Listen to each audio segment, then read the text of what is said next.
and let me share. Well, thank you, Dr. Lang. Actually, my colleague Krista Hotelling, who is here, is going to start us off, and then we'll kind of go back and forth to provide this information and just appreciate the opportunity to share with our Title I directors across the state. So, Krista, once Dr. Lang has us up and running, we can start. Is it sharing in presentation mode? That would be a no. Not exactly sure how to do that. Ooh. Krista, you're still muted, or for some reason. I'm seeing my little prompt here, putting that up. Well, so as we're preparing, one of the things that would be very helpful when we start talking about state designated schools for improvement, if we know that some of you are wearing that hat, both Title I and state.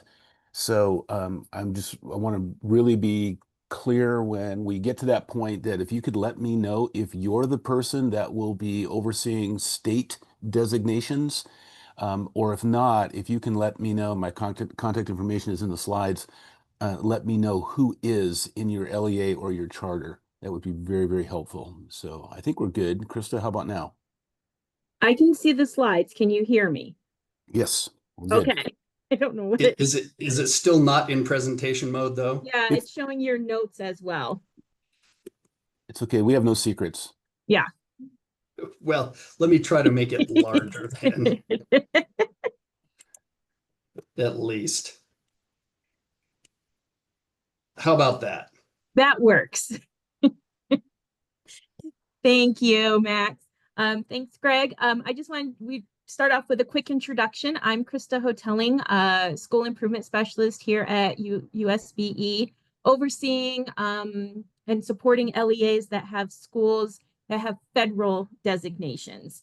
And Dr. Fern, as he was mentioning, oversees the state side of school improvement. So we're going to begin with, Max, if you want to skip ahead to keep going, we'll start with slide 3. We're going to talk a little bit about the accountability data and the delay. As you all know, there's a delay in that data as we've had the new ELA assessments. And so this delay is impacting the score reporting, school report cards, and school improvement designations. And so the next slide presents to you the current timeline that our assessment team is moving forward with at this time. So in Data Gateway, you should be able to see rise in UA plus math and science proficiency and growth scores, and then UA plus ELA proficiency scores. They were released on September 11th. Part of that new RISE ELA test was that cut scores needed to be approved by our board. That happened on September 11th. So now that we have those cut scores approved, CAI can now go through and score those assessments, and then they will get that information back to USBE so that the data and statistics team here will work on calculating RISE in UA plus ELA growth scores. And so with them doing that, it's looking like that ELA growth scores should be available by the end of November. And then going through adding all the other calculations in that need to be done, they're looking at school report cards and school improvement designations being available to LEAs for that embargo review January 5th through the 20th, with a public release January 27th. So that's all the beginning of 2026. So we've got a little bit of time as we're waiting for all this to happen. If you have any questions about that timeline or the accountability data, it is our Director of Assessment, Sid McCarty, used to be Carter, McCarty, and we can drop her email address in the chat box as well if that is helpful. But this is from our assessment team here at USBE. So what that does, Max, the next slide, means that all these designations for school improvement, federal and state, will not happen until the beginning of 2026. So we're looking at that end of January timeline. So it will be at that point in time that if you have schools that have that receive a federal designation, you'll receive a notification from federal school improvement specialist as soon as that public release is complete. And also, if it's for state school improvement, you will receive a notification from school improvement specialist of those designations. So with that information, now we're going to go into what designations are coming up using our 2025 data. So next slide, we're going to begin with federal school improvement.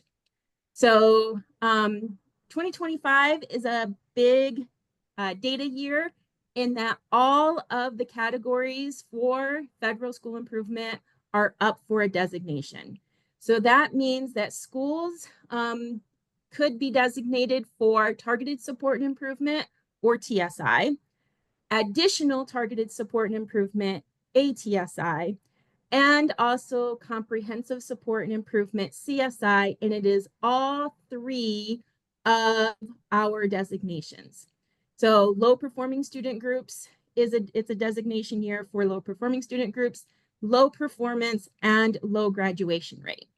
And so as I mentioned, LEAs will receive notification of their schools that are in these for new designations with this data, and let you know of informational meetings that will be held so that you have an understanding of the designations if the school is new to it. And all this information goes to the LEA leaders or school improvement leaders within the LEA. Also, 2025 is a year for schools that could exit certain designations, and that is TSI. If you have schools that were designated for ATSI in 2019, this is their last year to be able to exit. And also if they were designated in 2022, this is the first opportunity they have to exit. They have those 3 to 4 years. Also low performance and low graduation rate. This is an exit year, a first opportunity for them to exit this year as well. So with those notifications, it will be, these are the schools that are now entering into a federal school improvement designation. But if you have some schools that have the opportunity to exit, we'll inform you of that as well. And so all of this information is in Chapter 4 of our Utah Accountability Technical Manual, which we have linked on this slide. And so you can go through and take a look at entry and exit criteria and any other information that you may be looking for. You also know school improvement specialists are here to help and support in any way. So the next slide, we are going to go into a little bit more about each of the designations. And not a whole lot, because if your school, you don't have a school that's designated, it's a lot of information. So more information in those informational meetings that will be happening after designations. So for targeted support and improvement, TSI, schools that are Title I and non-Title I could receive this designation. And what is used to determine that is that schools with one or more student groups that are below the 5% Title I cut score for 2 consecutive years would be designated TSI, and you'd be notified of that. Our next slide will show the information for additional targeted support and improvement. So ATSI, again, Title I and non-Title I schools can be designated as ATSI. They must currently be identified as TSI, but what would move them from TSI to ATSI is that they have the one or more student groups that have a 3-year averaged accountability score that shows performance at or below that lowest 5% of Title I schools' 3-year average cut score. So we're looking at the average after that TSI designation of 3 years. And then our next slide, we move into our comprehensive support and improvement. So CSI, looking first at low performing student groups, because when you're thinking of the student groups, the TSI, ATSI, those are the schools that are pulled into this. It is for Title I schools only. So if you have Title I schools that have been ATSI since 2019 and they do not exit this year, they will move into CSI low performing student groups. And it's the schools with low performing student groups, as I said, that did not exit ATSI within 4 years. And so if we're thinking starting with TSI, that's kind of like bringing awareness to the LEA that there's a student group, one or more student groups that are not meeting those outcomes. ATSI, think of like as a warning, a little bit more action. And the LEA really works with those schools at the TSI and ATSI level. And then as we move to CSI, think about action is needed. Like these student groups have not been meeting those outcomes for multiple years now. Action goes into play. And the state does increase their level of support to the LEA with a CSI designation. And so a lot of technical assistance, we provide it from TSI, ATSI, CSI, but it does increase for those LEAs with schools in CSI as those plans do come to USBE for approval. So really building the capacity of our LEAs to support these schools that are not meeting these outcomes. And so that's for low performing student groups. So looking at those ATSI designations that are currently in place. Then as we move to the next slide, it's our next group that could be designated in 2025, and that is low performance. Again, this is Title I schools, but this is a whole school designation. So the data, it's looking at the school as a whole and where it's ranked. And so if that school is ranked in the lowest 5% of all Title I schools over a 3-year average, they could be receiving the designation of CSI low performance. And then the next slide goes into low graduation rate.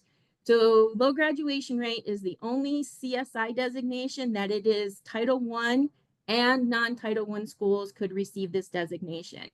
And it is high schools, so it's a whole school designation for those high schools in the state that have a 3-year average graduation rate of 67% or lower.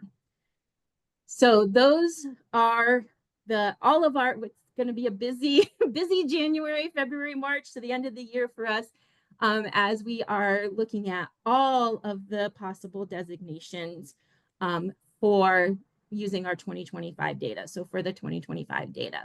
I see that there's a question. Can we wait until the designations and exit notices come out in January to send out school improvement status letters to parents? So that is an LEA. When it comes to the federal side, that's more at the LEA determination about those letters. So as an LEA, if you, especially waiting for new ones, if you have schools that are already designated, and the designation hasn't changed and the parents have been notified, that was done at that point in time. New designations, you would most likely have to wait until those designations came out. So, but that would be at an LEA determination of sending out that information to parents. That does not come through anything in federal code or federal guidance when it comes to those federal designations. And I'm looking to see, yes, Greg, thank you for posting the assessment resource website into the chat box. If you need to look at anything of what designations, schools that have designations with my LEAs, that link takes you right to the resource assessment page. And you scroll down to about the middle of the page and you'll see reports and you'll see multiple years, and you can click on any of the spreadsheets, reports throughout there, filter down by LEA, and you'll see the schools within the LEAs that are there. Any other questions before we move to Greg talking about state school improvement for the 2025 data? Okay, pass it over to Greg. Thank you, Krista. It's Dr. Lang.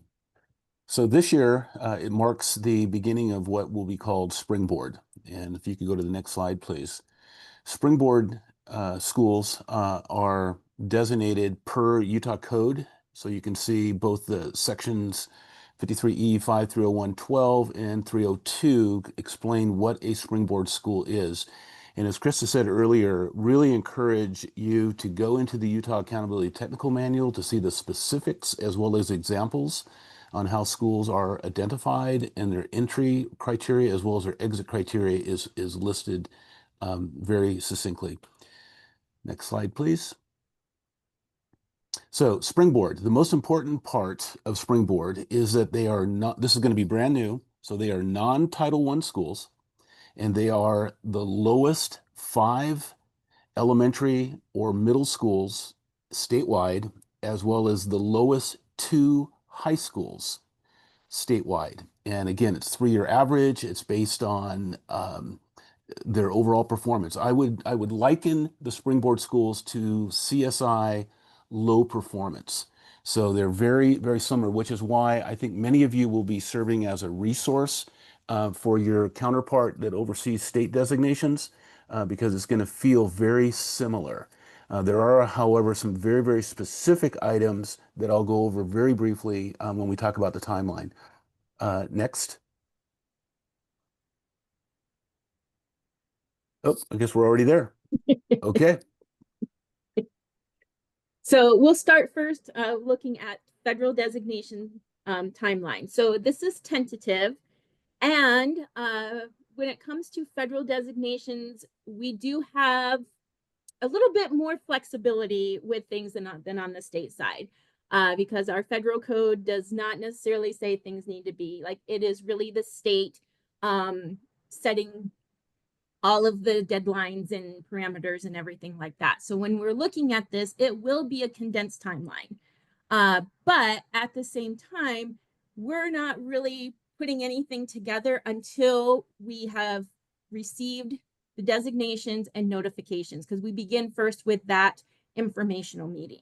So once we are moving in that road, then LEAs that have schools with those that are designated, we will be providing you with more information as far as what that timeline is. But we do have flexibility in looking at when certain things need to be sent to the state.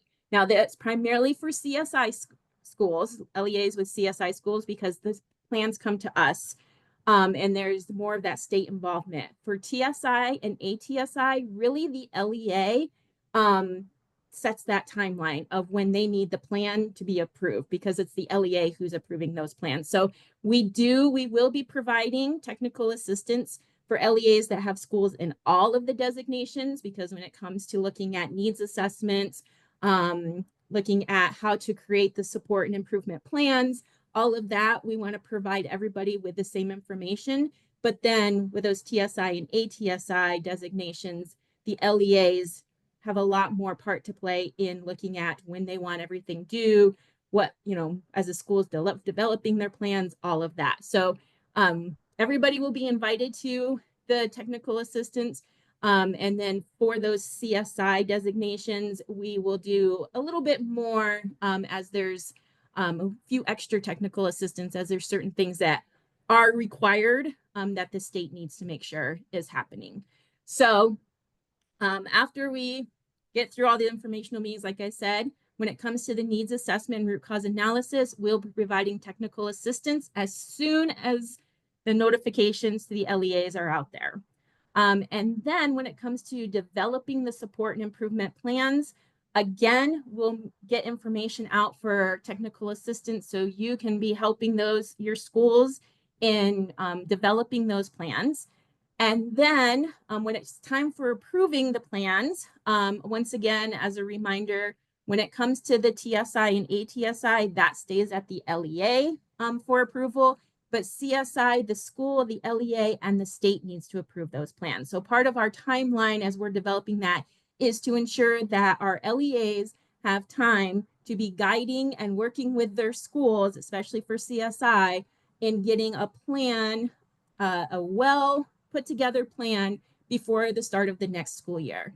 And so also with CSI, there is funding that is there to support, and we will provide more information about that when those designations come through. So a bit of a condensed timeline, but we do have a little bit of flexibility as we are working with LEAs to complete the requirements for federal designations. And I'll pass it to Greg to talk about state timeline, which is a little bit more stricter than federal. Yeah, thanks, Krista. Yes, we have a very compressed timeline for the first designation for springboard. So a couple of things just to make note. We've been doing some forecasting based on averaging the last 2 years, and which is why we need 24-25 data to be able to complete the 3-year average. So I may be reaching out to you to kind of discuss this if we think, and we'll collaborate if we think that one of your schools may be a springboard school because of this timeline. So we are compelled by, again, Utah code to meet certain requirements, rules, if you will, that are pertain to springboard. So first and foremost, so the identification becomes critical. So if we can maintain the timeline of data being released and designations being released late January, early February, you can see that we will be notifying the LEAs and the schools. Now, unlike Krista and her team, the state schools that under Springboard will get direct communication along with the LEA. So both the school and the LEA will be communicated. And unlike the CSI designations, Springboard will have a lot of USBE interaction and requirements, as well as what's required by Utah code. So first and foremost, like those of you that have been through the CSI program know that there's a needs assessment. Springboard will have a needs assessment conducted by the USBE. Some timelines that are critical is that with Springboard, LEAs are required by code to have a continuous improvement expert, a CIE. The continuous improvement expert will contract with the LEA on behalf of their Springboard school. But prior to contracting, there is a request for proposal that must be issued by the LEA for these services. To issue the RFP, you have to have the needs assessment completed. So as you can see through the timeline, it's going to be very compressed and very busy, and it's a busy time of the year anyway. So we're going to try to work as much as we can with the LEA to continue with your cadence on school improvement plan development and so forth. That's why we're going to do some advanced work as much as we can, so that it's not going to be well, we're not going to rush and hurry and make a lot of errors. We're going to try to do this very accurately and very thoroughly. So proposals, unlike with federal schools, proposals have to be submitted to the USBE for that CIE contract, and it has to be reviewed and approved. And then the actual school improvement plan is also required to be approved by your governing body. So whether that's a board or directors, that has to be approved by on or before June 1st, and then it has to be submitted to the USBE on or before June 30th. So you can see why it's going to be compressed. There are funds. Each Springboard school will receive at a minimum $375,000 to work over the 4 years of their designation. And then more details will come. There will be a required mandatory meeting of all Springboard principals and their LEA supervisors. That will happen as soon as we have the designation. So I had a lot of information there, but we wanted to give you an understanding that with Springboard, new designation, non-Title I schools, lowest 5 elementary middle schools statewide, lowest 2 high schools statewide, in a very compressed timeline. So please don't hesitate to reach out to me with questions. I, in turn, will be doing as much advanced work with you if we look and understand that you may have a Springboard school.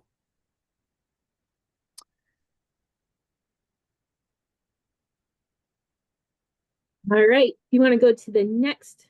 We're just going to end with sharing some resources, contact information, and if you have any questions. So those first slide, our resources, the first will link you to our school support and improvement website.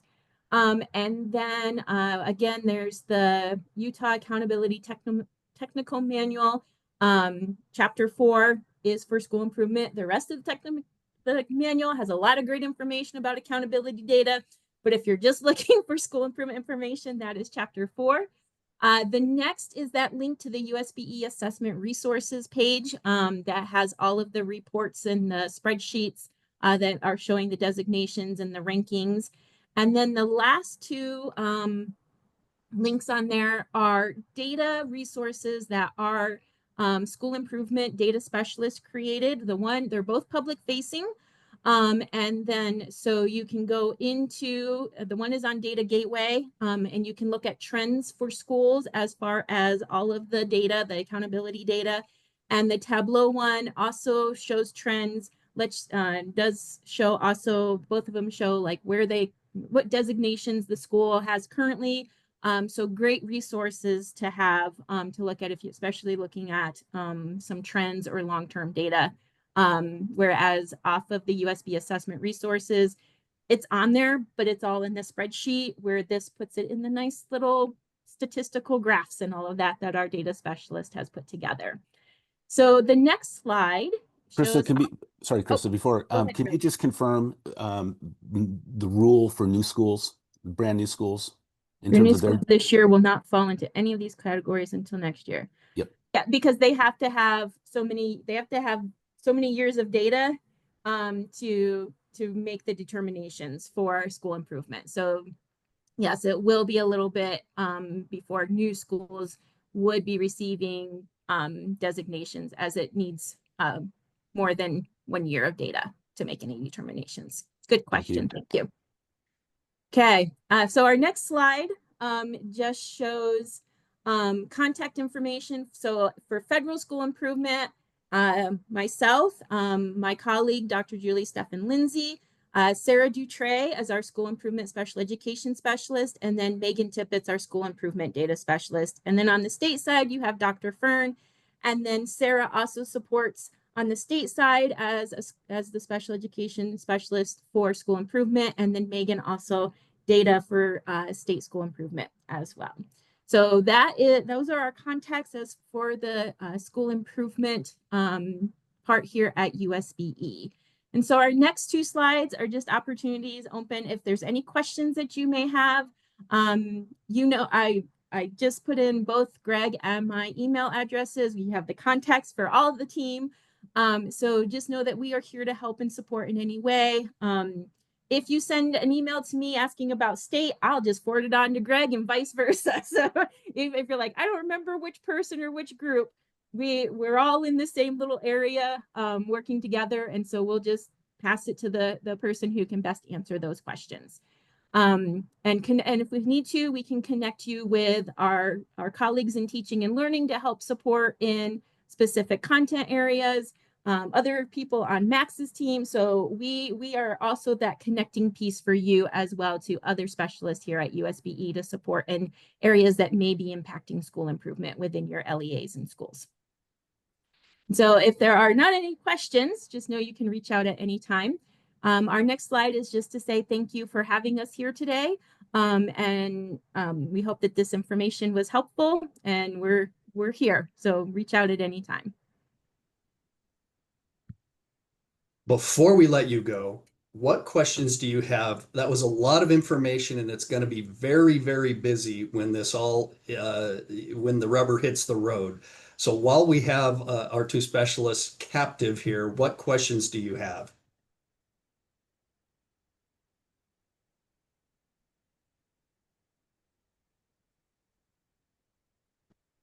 Too many questions to ask any.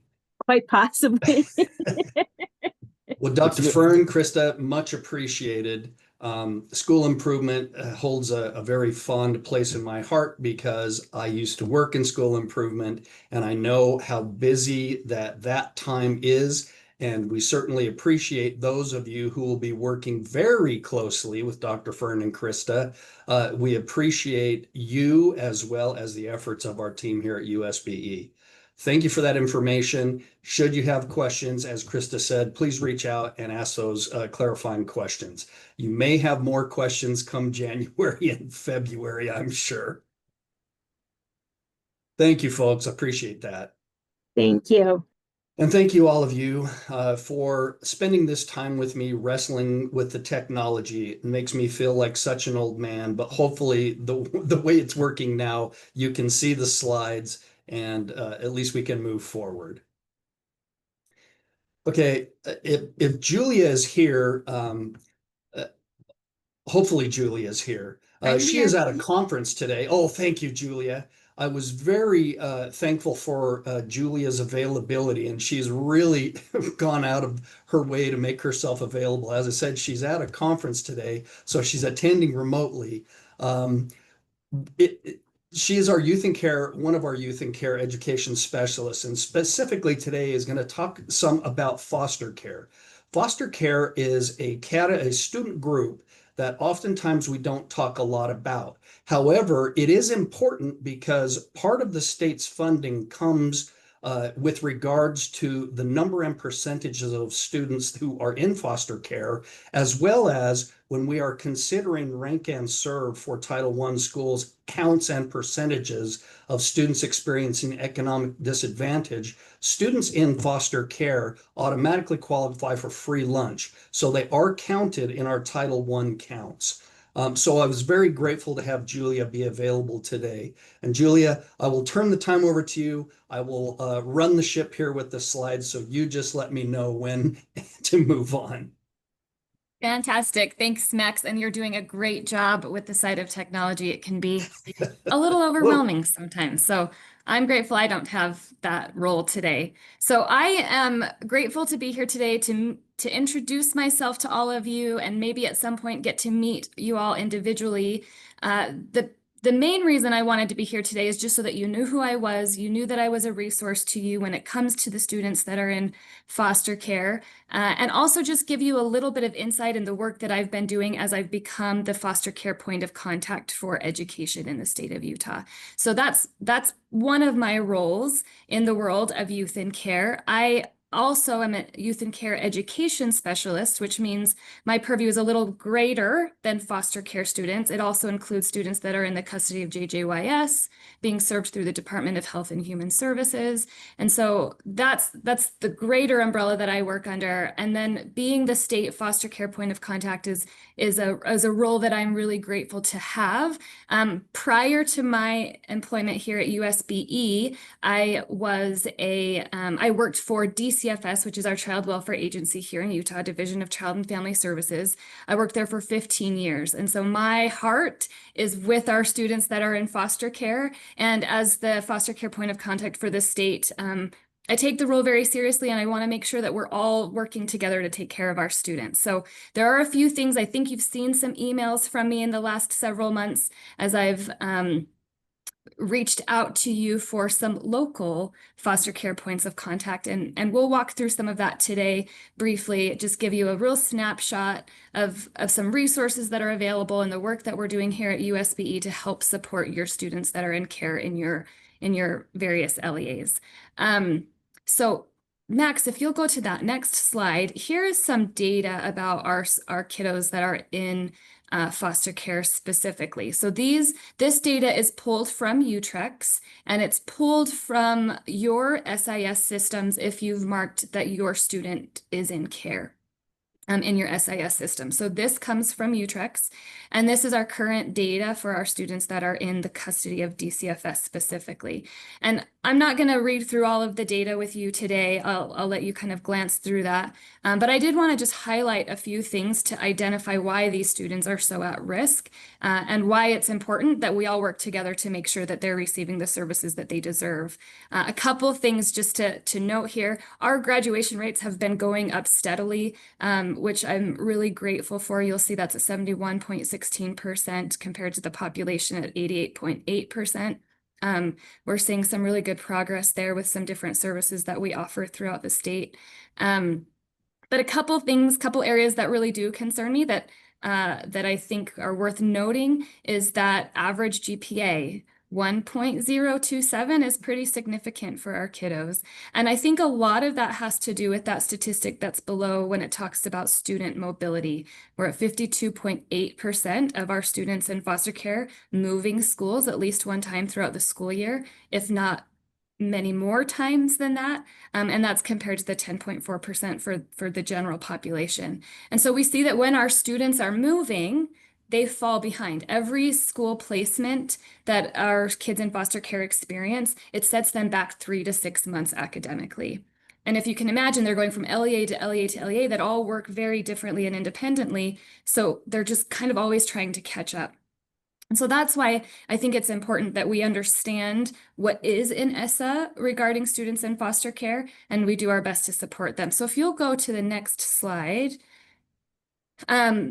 the our federal folks created just recently in 2024 an updated guidance for the language that's in ESSA regarding students in foster care. And so with this, I've been able to receive some training and support from our federal folks to help to incorporate the ESSA requirements better in the state of Utah. And so that's where a lot of the work that I've been doing is coming from. This document is very, very long. It's 170-ish pages. So I'm just going to give you today just a little snippets of the work that we're doing here in Utah to help us make sure that we're serving our students appropriately. So these slides will be available to you. There is a link to that. So if you want to dive into this document on your own time, you're welcome to. And my slides will have a lot of links for you today to access as you learn more about this. So if you'll go to the next slide.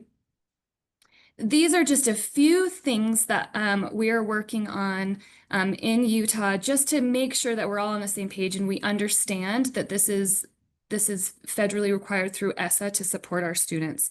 So the first thing that is probably the main point of this conversation today is identifying state and local points of contact. So you've all, or your directors, your superintendents, if I didn't get to a superintendent or a student service director, I reached out to you as the Title I directors. I've been working with DCFS to identify a point of contact in every LEA. And so in ESSA, the language says that if DCFS requests that of an LEA, then they are required to provide that. And DCFS is saying, we need to have somebody who understands the world of foster care in every LEA. And so we've been working together to create a directory and some points of contact in all of your LEAs. I've had great support from Val in helping us do that as well. And I'm really happy to say that I have most of our LEAs that receive Title I funding. Most of you have identified that point of contact, and I've created a directory of all of those. And I'll show you where you can access that here soon. But the point of that foster care point of contact is just to be a liaison or to be an advocate for the students that are in foster care, to know what's available to them and to know what their rights are as foster care students. And so that's the purpose of it. I'm doing my best to provide training and be a support to your foster care points of contact as well. But that is huge for us. DCFS is so excited about that. I've had so many of your foster care points of contact eager to learn more. They've reached out to me with really fantastic questions. And I think together we're going to make really great strides in supporting our students. Some of the other things that your foster care points of contact have been made aware of in a training that I provided last May, and they can still access, that are just kind of big key points that we're working toward here in Utah. None of this is perfect. We're working kind of through all of these things because of the dynamics of our state. But one of the big points that we want to ensure that our students in foster care have the opportunity is to remain in their school of origin if it's in their best interest. That means that if they move outside of your area that you're serving, that they can remain there, and transportation could be provided to them to remain them if it's in their best interest and feasible for that student. You saw the mobility rates for our students in foster care. This is to help them have some kind of continuity as they're experiencing something pretty traumatic in their lives. Another piece that we are emphasizing, that I'm working with DCFS and your points of contact, is the concept of a best interest determination. So in order for a student to exit their school of origin and go to another school, there needs to be a best interest determination made between DCFS and our school partners to say it is in their best interest to move schools. And so that process is getting defined and getting clarified in DCFS policy. But I encourage your foster care points of contact that if a student is moving because they've come into foster care, to push back a little bit with our DCFS partners and say, have you decided that this is what's in their best interest? I need to have a voice in that conversation just so that we're protecting those rights of the students. Another piece that I had already suggested is there is a mandate that DCFS and LEAs work together to ensure that transportation is not a reason for moving that student. That transportation should be agreed upon between our child welfare partners and our educators on who's going to pay for transportation to keep them in their school of origin if that's what is in their best interest.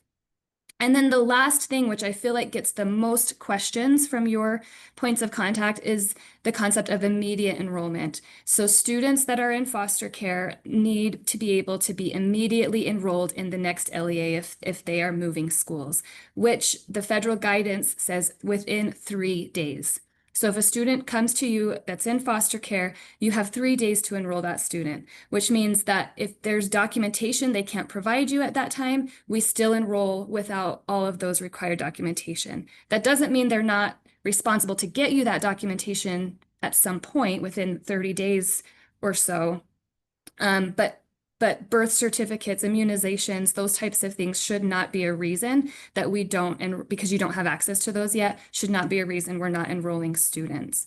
And so it is, students should be enrolled within 3 days of you getting notified that they're coming. And you can work with your DCFS partners on that.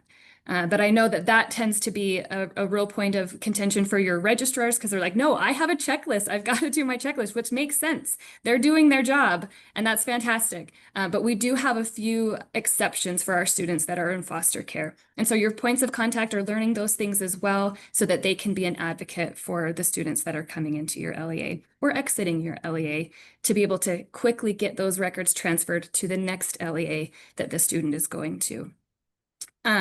So there's this other category on my slide that shows all sorts of other things that the ESSA guidance document goes over. Those are the 5 points that I just reviewed are some of the things we're trying to polish here in Utah. And then those other points are also important, and we'll tackle those as we go. But I think already a lot of LEAs are doing a really great job at ensuring inclusivity of our students in foster care and making sure that their rights are being honored. So I know I'm talking a lot, and I will leave, if you've got questions, you're welcome to throw them in the chat, and I'll leave some time for that as well. If you go down to the next slide, I just wanted to provide you some resources. We also have state law that supports our students in foster care. And so these are just 4 areas or 4 different laws that are in place to support students that you can become familiar with. I just wanted to hit on a few of those. One of those is that if DCFS, if it's in the best interest for a student to attend a school outside of their boundaries, then they are permitted to enter that. So DCFS students are able to go to schools outside of their boundaries. Another thing that I think is important for folks to understand is that IEP evaluations, if DCFS requests an IEP evaluation, the time frame gets shorter to 30 days for those students, and the mobility and all sorts of things contribute to that. Students that are in foster care do qualify for fee waivers, so we need to ensure that those documents are getting filled out for our students that are in care. That includes driver's education and some of those other things. And then also there is a data sharing agreement, or there's a law that provides ability to share data between DCFS and DHHS, or sorry, between education and Department of Health and Human Services. And so if you're ever wondering, can I share this information with a caseworker or foster parent, there's some guiding information there for you as well. All right, let's keep going. And I think the last slide that I have for you today, there's 2 slides. One is just my contact information and some other contact information. This slide is some resources that are available to you. The non-regulatory guidance is linked here. The YIC website is linked here. I will have the foster care point of contact directory on the YIC website as soon as our web person gets it up there. They have it, they just need to upload it. And so it's on their desk to do that. So hopefully within the next few days or the next week or so, you can see that foster care point of contact directory that has all of your points of contact identified there. We also have a YC YouTube page where we've got lots of webinars that are helpful for your points of contact, as well as I'm working on a video training series to help just with some of this information in small little snippet videos. I've only got one made right now, but you're welcome to go and view it at this link. It's specific to students in foster care and special education. So that's a 7-minute video, and my hope is to create 3 to 7 minute videos on all sorts of topics that are just quick and easy for you to access. We have a guidance document for youth in care throughout the state that's linked there. And also I do have some open office hours for your points of contact to join us throughout the year identified as well. And they have received all of this information in emails. And then the last slide for you today is just my contact information. My counterpart, my child welfare point of contact, her name is Jennifer Red. Her information is here. Melissa Teamant, she works for the Utah Parent Center, but she specializes in working with students that are in care. And so if you've got special education questions or concerns, she is a wealth of knowledge. She's fantastic. And then also below, DCFS, they separate this state into 5 regions. And so depending on where you're located, you have liaisons, education liaisons in your part of the state as well. So their information is identified here as well.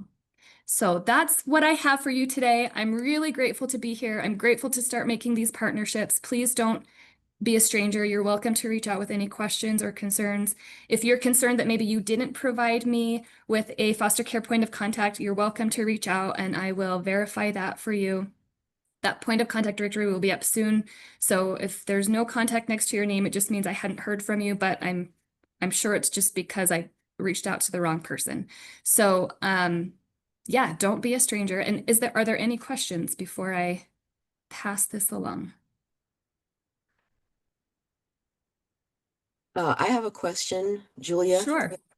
So I'm Christelle Estrada and I'm over Title III. So I'm very interested in connecting with you based on the work that I do with multilingual learners, refugees, asylees, as well as unaccompanied minors. So I'll be emailing you Absolutely. to look at that data. So, and thank you. I thought your presentation was very, very helpful. Thank you very much. I'll appreciate that, Christelle. I look forward to meeting with you. Additional questions for Julia before we let her get back to her conference?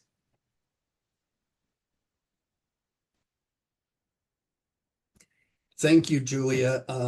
Thank you for being available. I know it was a little bit of a stretch, but we certainly appreciate it. And enjoy the rest of your conference. We have your contact information. We have questions. We know where to get a hold of you. Thank you all so much. We'll see you. Thank you. Okay, moving along. I'm going to turn the time over to Dr. Christelle Estrada. I have to say before I have to embarrass her a little bit. She is our point of contact for the state. Apparently, anytime something comes up for language acquisition, everybody contacts Christelle first. There's a state initiative that really, through Christelle's leadership, has really taken off and has really gone gangbusters. And so we're going to let Christelle talk about that today and have her be available for any questions that you have. Christelle, let me turn the time over to you. Thanks, Max.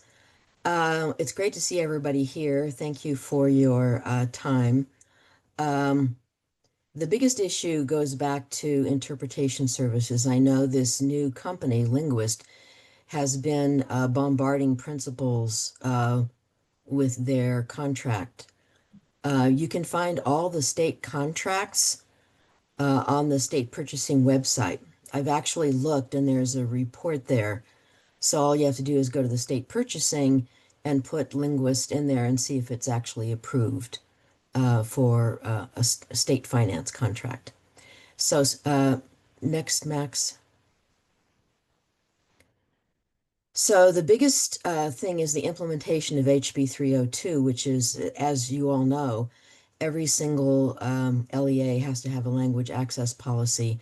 And on the Title III website, there's a model policy there, and it has to be approved by your board.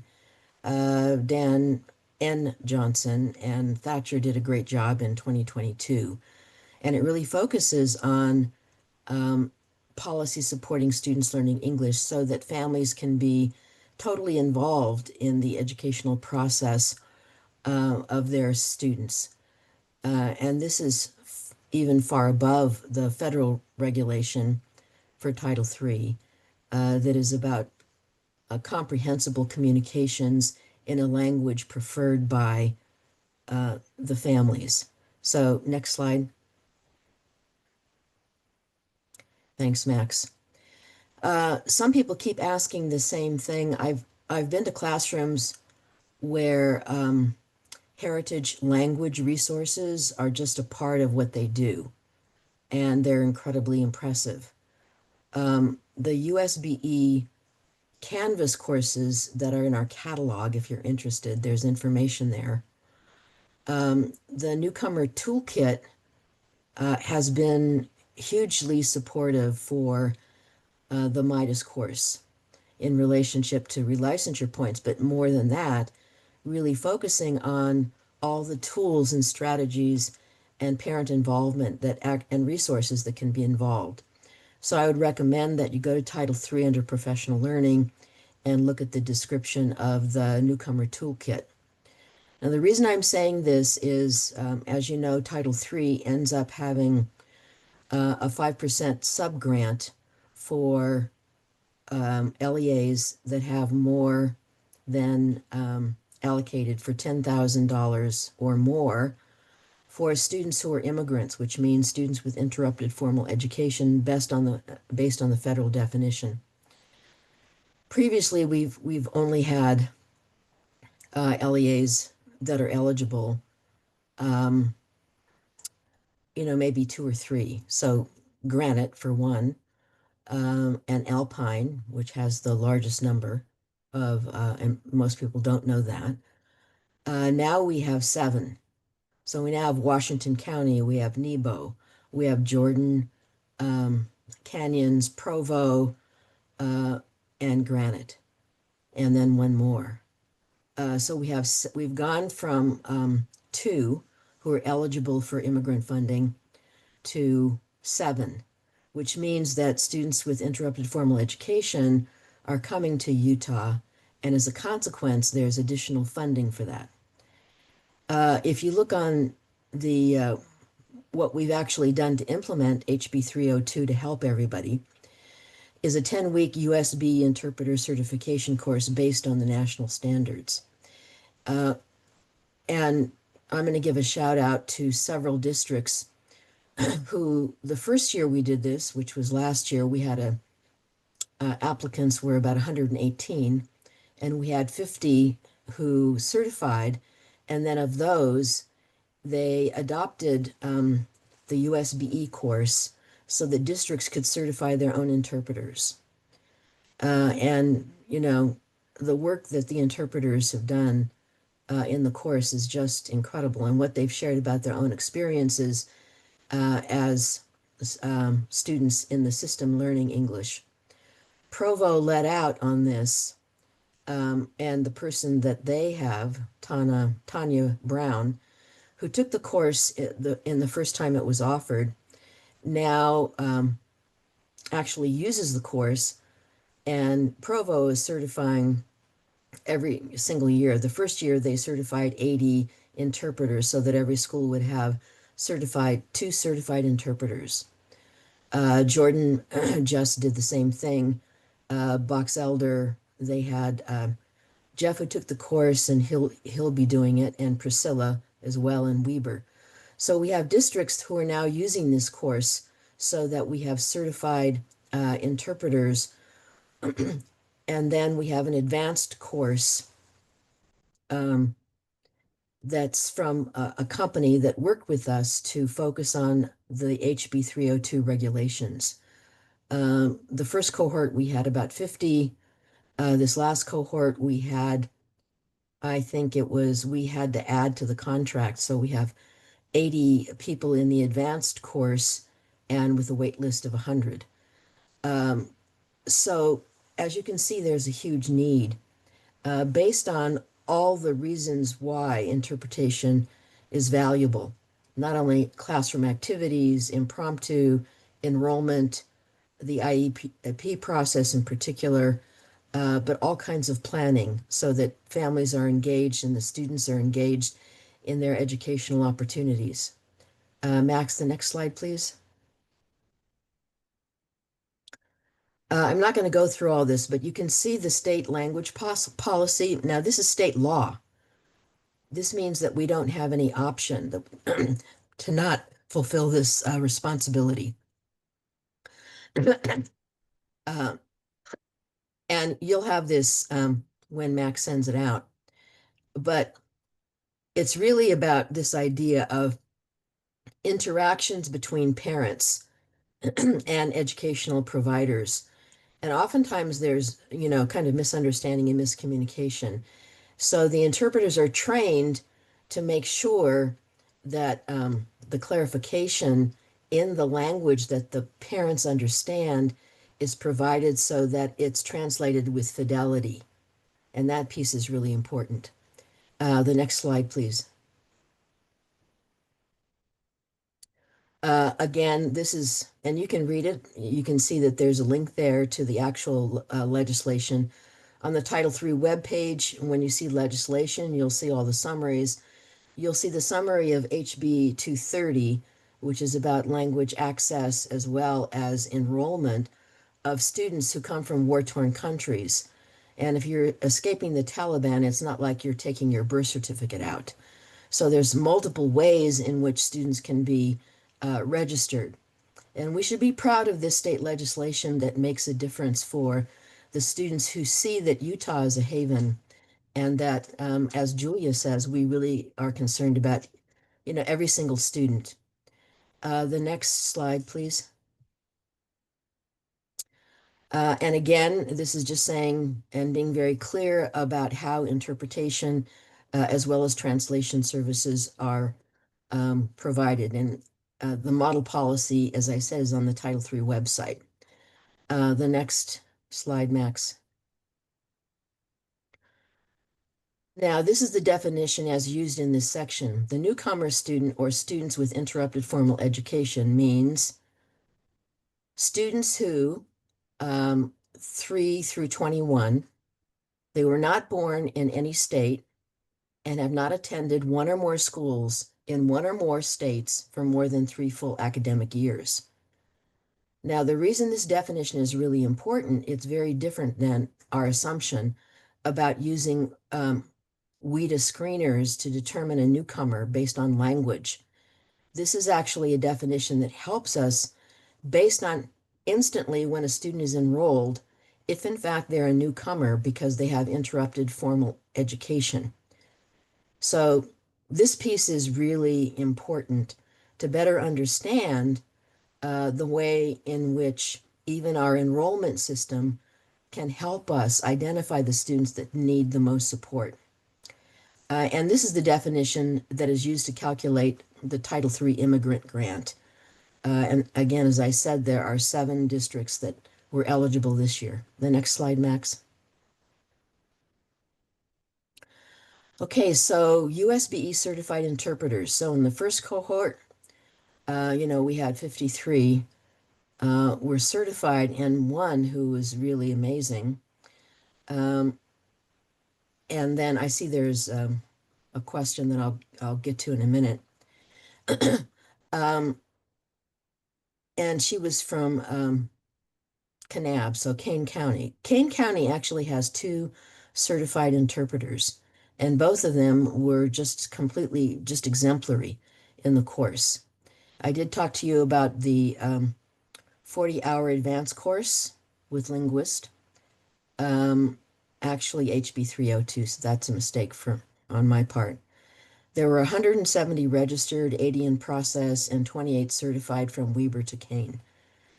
Now, when you think about this, this is the most, from my viewpoint, This is the most innovative state legislation that's ever been passed unanimously through a state legislature, which is pretty interesting, which I think shows something about Utah's commitment to every single child that comes to the state. The two cohorts in 26 and only, so these next two cohorts, the first cohort was a bit much. Then the second cohort, we opened it to 210, and we had 104 certified. So what's going to be opened up is two sections of 20 with a wait list. In any, it has to be approved by the LEA that wants to replicate the course. So if you want people to be interpreters, LEA's using the course, and those are all the districts. The syllabus and application will be emailed on September 30th. So you can actually recruit interpreters, and it's really important that you get them and the application sent quickly, because, you know, I have a wait list of like 100 on each of the two cohort groups. And so if someone is not following up, then we'll start looking at the wait list. Okay, I think, Max, do you want to go to the next? I think I'm finished. Well, here's the other thing. On the Title III web page under professional learning, we have all these courses, the EL Toolkit, the Newcomer Toolkit, teaching writing to English learners, preventing bullying. What I'm in the process of doing is the 5 ESL endorsement courses for competency-based designs that can be adopted by schools for classroom-based professional learning, and all the course that have Midas credit for relicensure. They're self-paced, they're free, competency-based, no grades, just credit for a final assignment. All of those are going to be available on the Canvas Commons, so that every single district and every LEA will have access to all those courses. And this is a way to build up your own capacity to support the way in which teachers adjust their instruction to better meet the needs of students. And we're talking about, you know, not just English learners, but special needs students, as well as other struggling students whose first language is English. Okay, so Max, I think that's it. Do you want to do the next one? We'll be open for questions. And here are the links to enroll.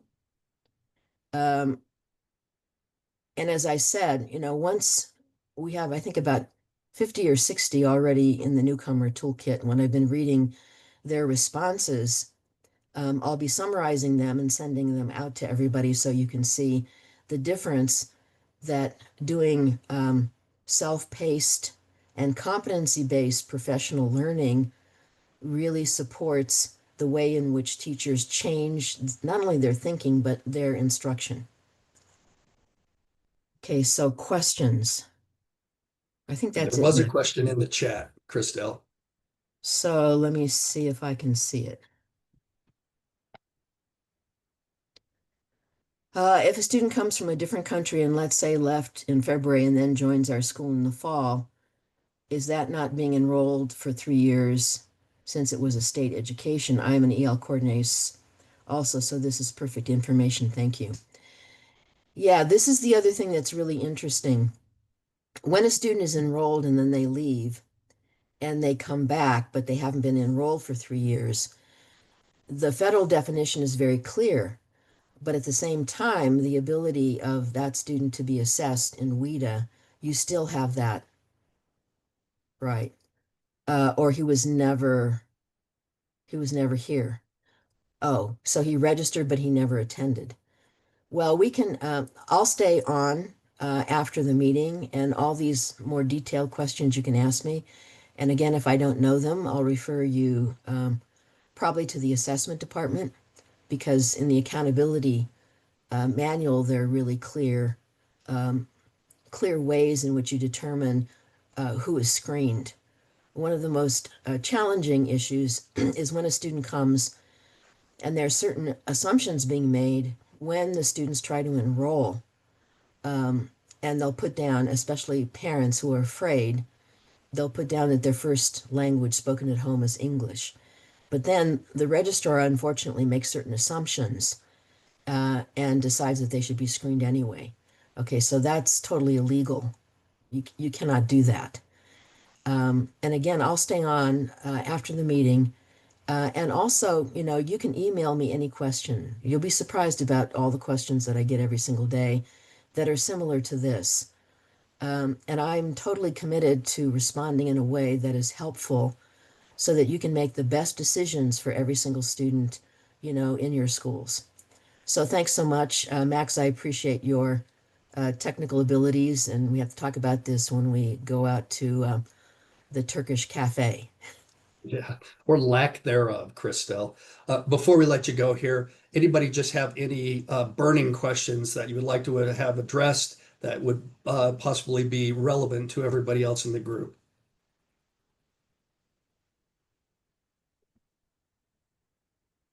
Thank you, Christelle. Christelle will hang on afterwards during our office hours. So if you do have questions, I'm very appreciative of Christelle's work in this. When she was assigned to administer these particular courses for interpreters, uh, she probably had the idea. I had no idea how great the need was and how great the interest would be. As she said, there are hundreds on wait lists to participate in this. So we've really identified a need here, and this is a great resource to help assist in addressing that particular need. Thank you, Christelle. Appreciate it. Moving on in our agenda. We have Jerry Rogers and Sarah Dotree. This is a provision that has not had a lot of attention at USBE up until Jerry and Sarah started to address this. Worked pretty closely with Jerry about the consolidation of federal funds. Now, Jerry is going to drive his own ship, thankfully, so I will stop sharing. And Jerry, if you are here, I will turn the ship over to you. Good morning, Max and Thank you, everyone. Jerry. We are excited to present to you a new optional method to make federal funding fit your programmatic needs. And it's all about flexibility. It's called consolidation of funds. I am Jerry Rogers, IDEA Fiscal Accountability Specialist. And I am joining Jerry today. This is Sarah Dutray, and I am the special education school improvement specialist. And can everybody see the slides okay, Max? Are they showing up okay? Yeah, and how did you do that? I'll teach you. It's a special in setup slideshow. You can do like browse for an individual, and it just does it in one window, and it's really convenient. So I just taught Jerry. I'll show you too. But we are excited to talk to you today, and some of the chat that was just happening had Jerry and I thinking, and we're going to talk about consolidation of funds today, and we're going to talk about consolidation of all federal funds. And so we are curious if you're willing to just put a me in the chat, if this applies to you, if you have responsibility for more than one federal program. So if you look in Jerry's first slide here, he's got a wheel that has a lot of federal programs on it. But if you're responsible for more than one of them, we'd love to just see a me in the chat. A lot of me's. And Me. I think we anticipate the answer is probably nearly every one of you. Maybe we should have asked who isn't responsible for more than one federal program. But this, if you're responsible for more than one federal program, then this presentation could apply to you. So I'm going to turn it over to Jerry to get us started. So you're definitely in the right spot. So the first question we want to ask is, or cover, is why consider consolidation of funds? So the main point is that it allows for greater flexibility. Some of you may be familiar with braiding and blending funds from the Department of Ed. That was an earlier model for consolidation. And here we are today with more options and more flexibility. So that flexibility includes spending to support activities, drive performance, and improve student outcomes. So, what is consolidation of funds?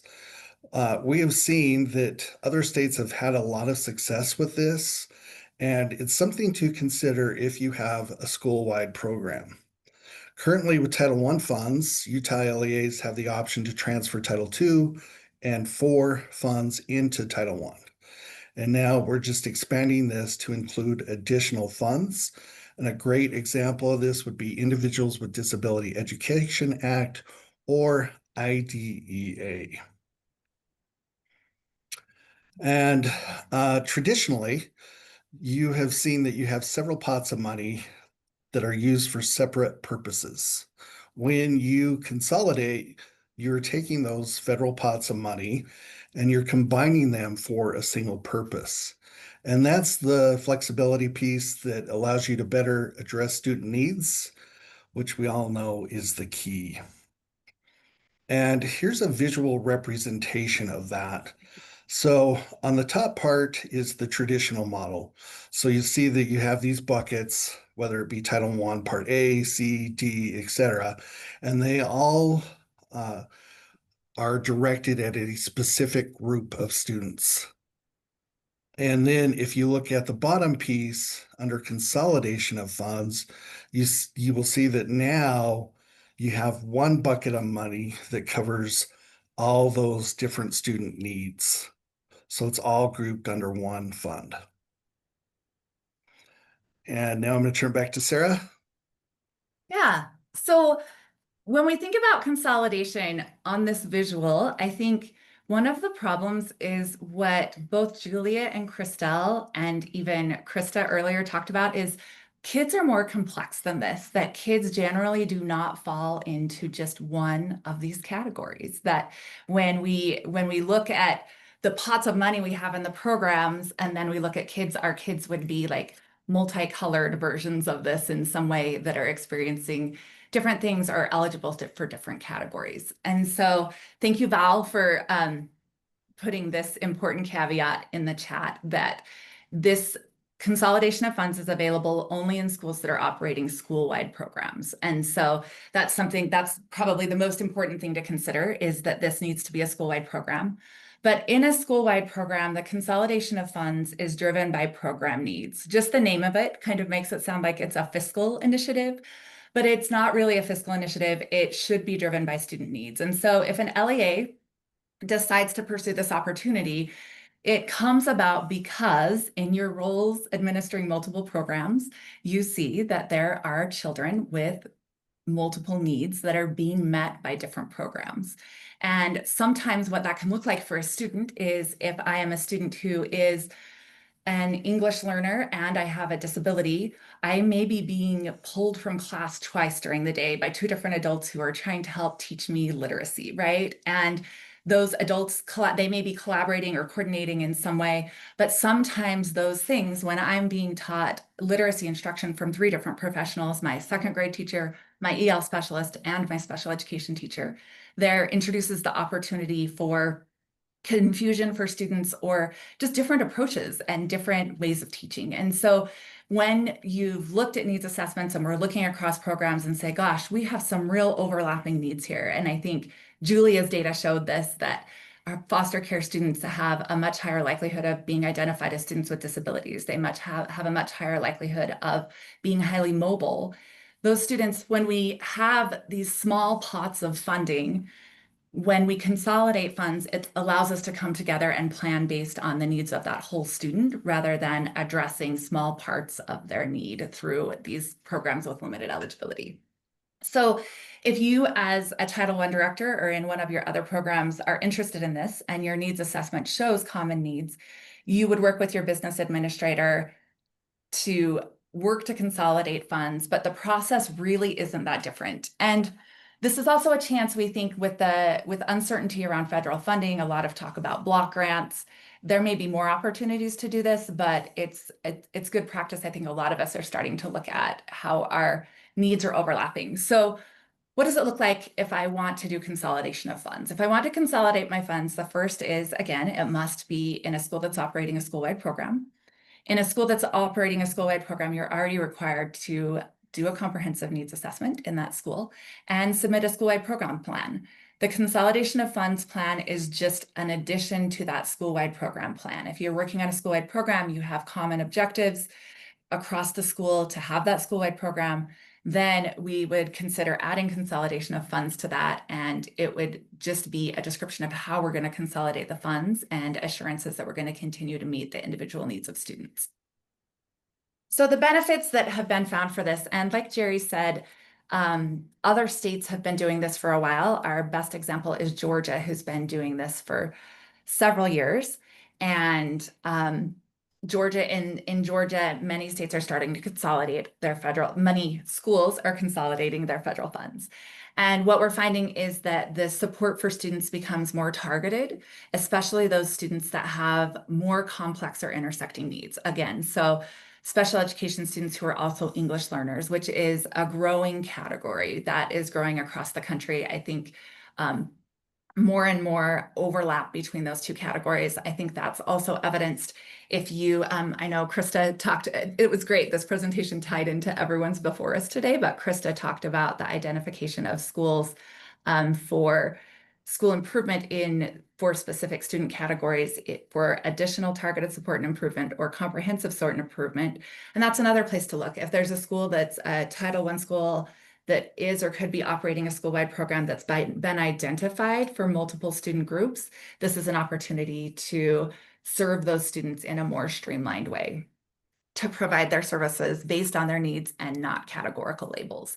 And what consolidating the funds does, it allows us to remove the labels from the kids and importantly from the teachers. And so if you're getting a very small amount for Title III, for Title I, for IDEA, and you could combine those to purchase maybe one teacher instead of 2 or 3 paraprofessionals, there are opportunities there to, again, consolidate the funds that can become into a consolidated service provider that is qualified to provide those services and then streamlines it for students.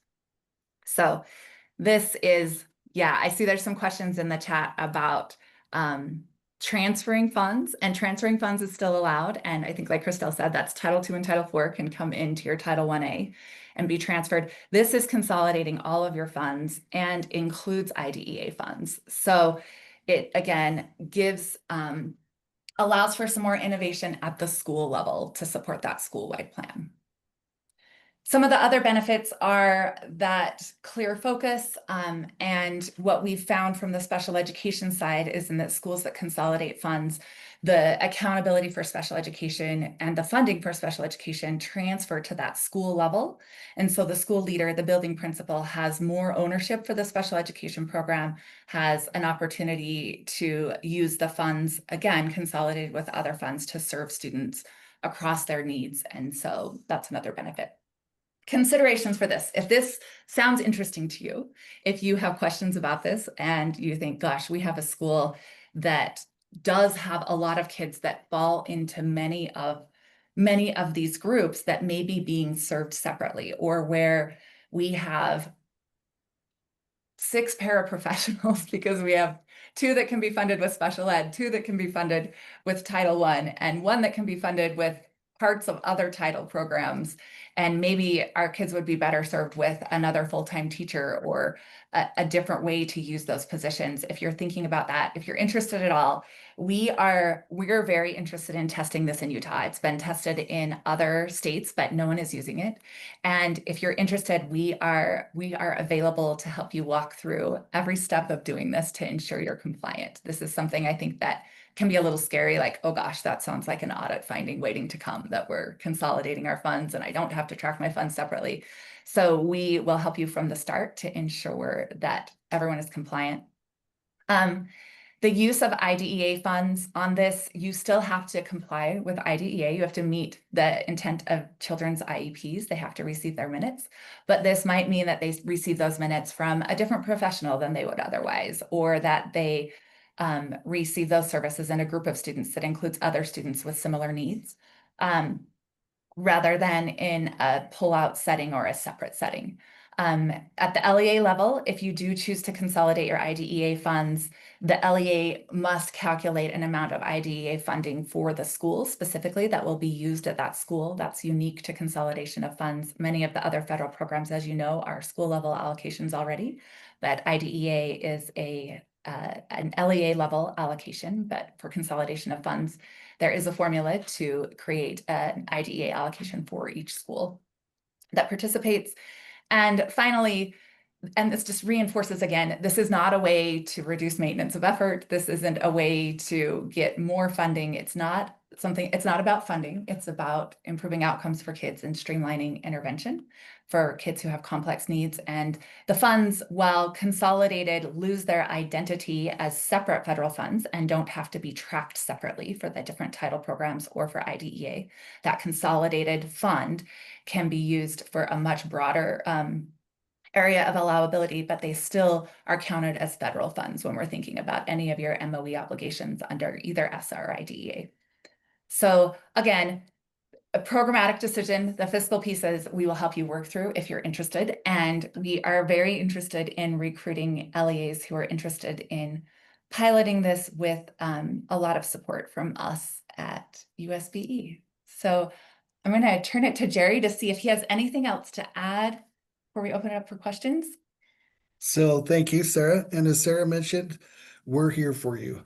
Something that we've already accomplished is a quick guide reference that we can make available to you, as well as a really detailed technical assistant document that explains the IDEA piece specifically, and we're ready to help you. So thank you very much. And if you have any questions, there is our contact information. And with that being said, are there any questions? And I think there was quite a bit in the chat about the differences. This is different from transferability. I think that Val and Christelle did a great job answering those in the chat, but any other questions for us today?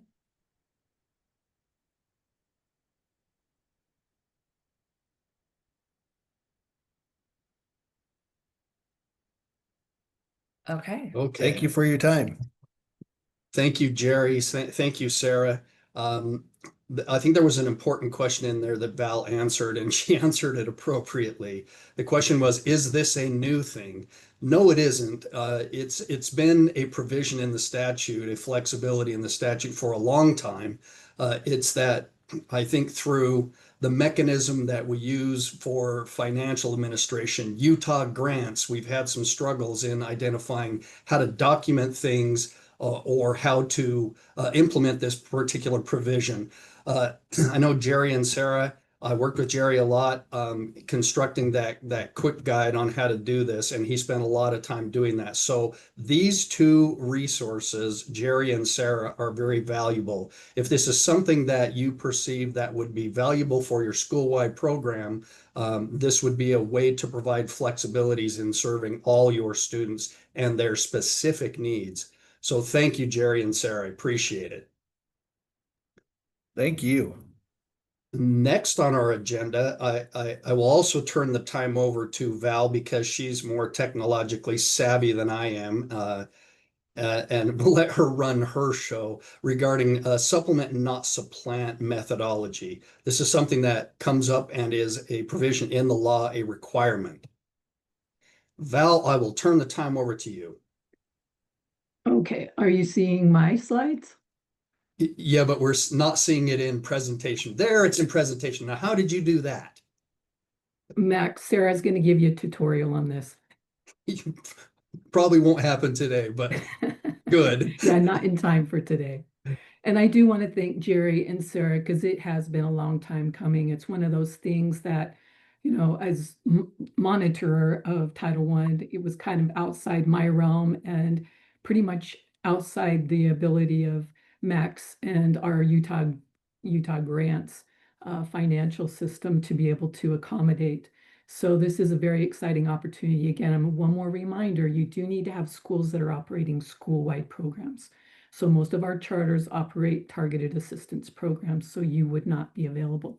For those districts that have chosen to operate targeted assistance programs, just because, I mean, you're a boom or bust in say Duchesne, this might be a good consideration to go school-wide if you want that kind of flexibility.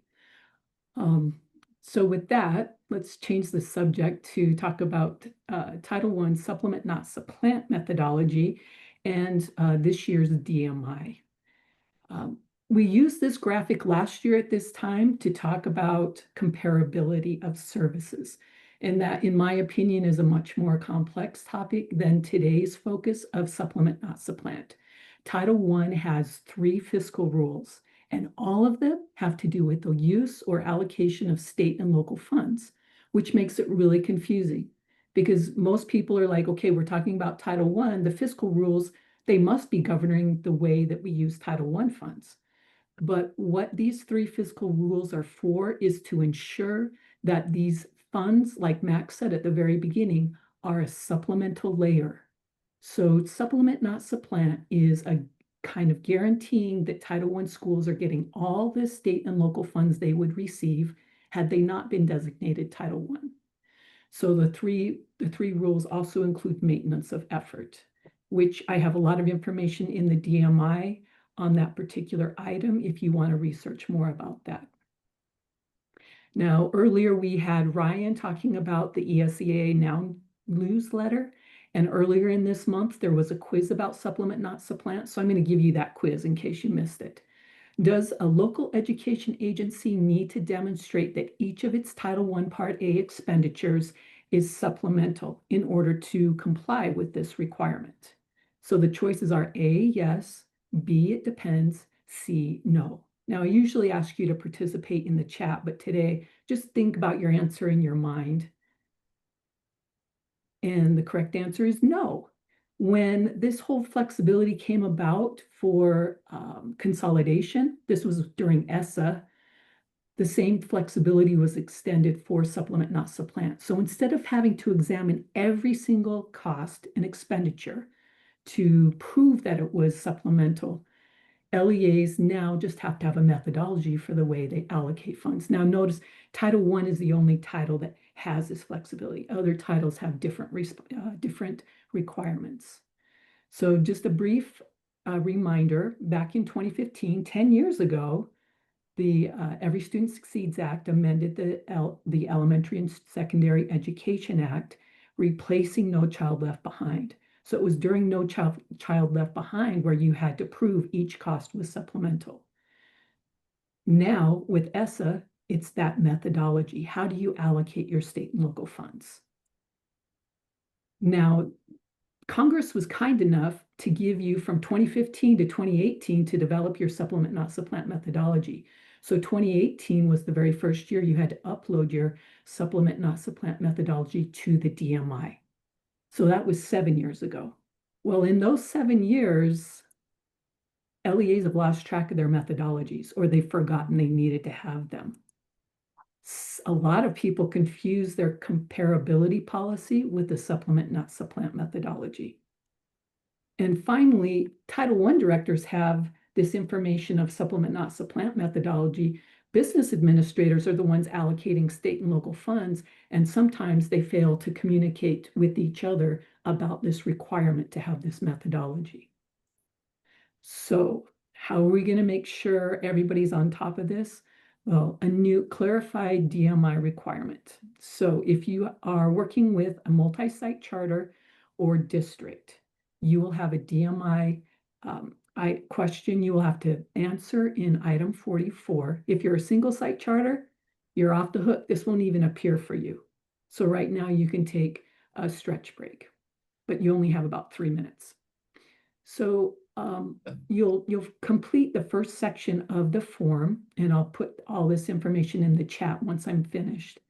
You'll answer the first section, and if it indicates you do need a methodology, then you have a choice to either finish that form and upload it to item 44, or if you're on the ball and your LEA has a current fiscal year's methodology for how you allocated this year's state and local funds to your schools, you can just upload that.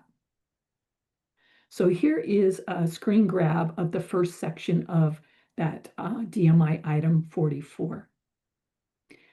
You'll notice that you're going to enter the number of Title I schools in the blue left-hand column and the number of non-Title I schools in the right-hand blue column.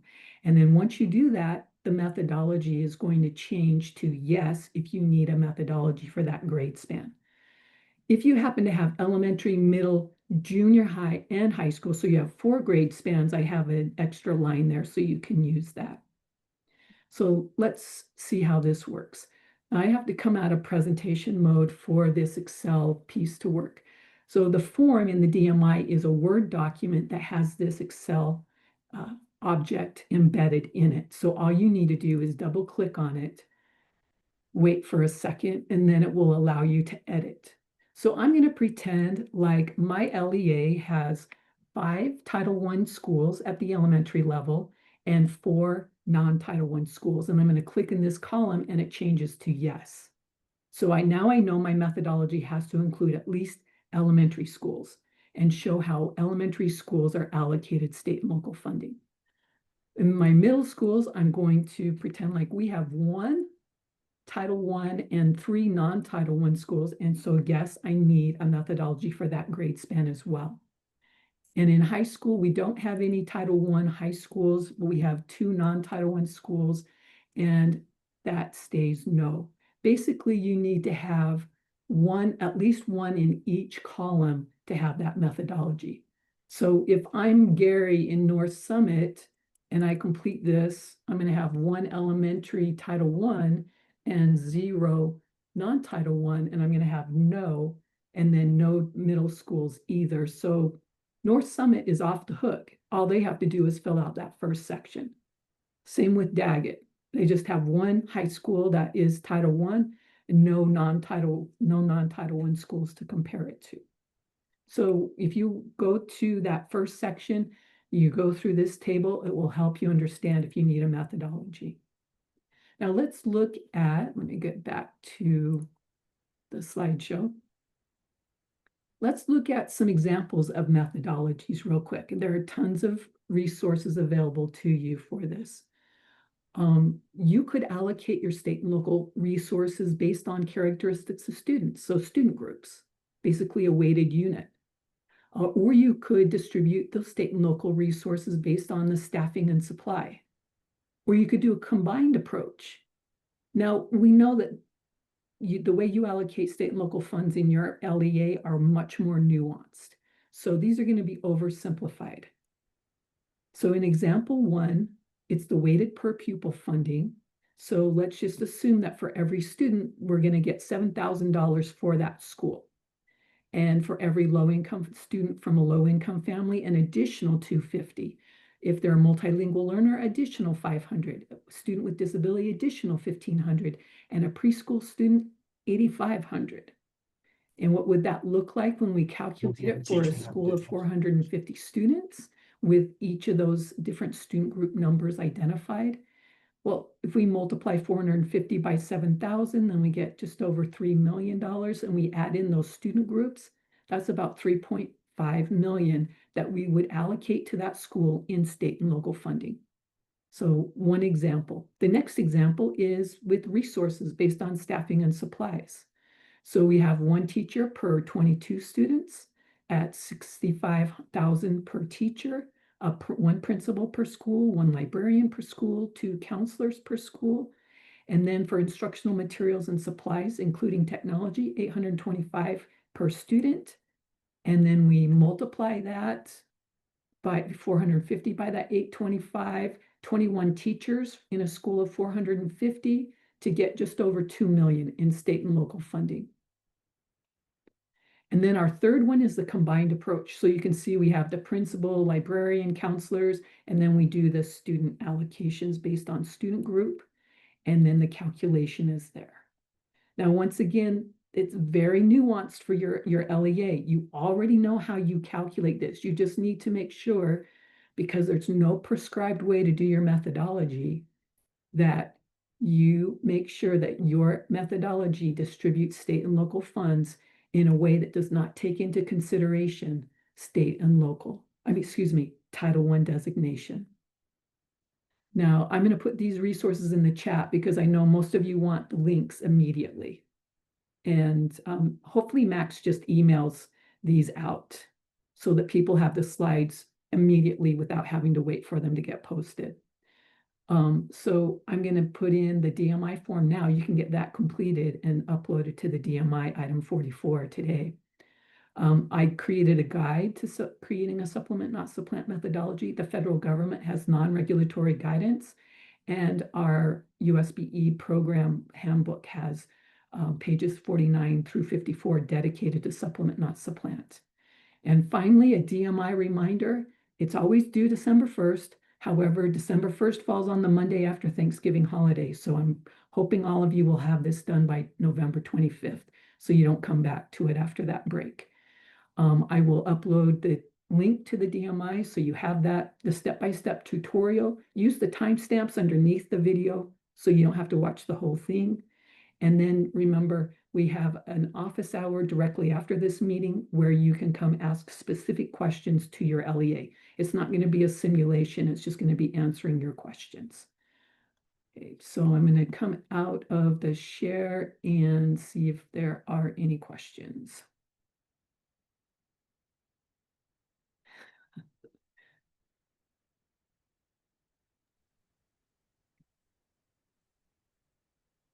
All right, Max, I'll turn it back to you.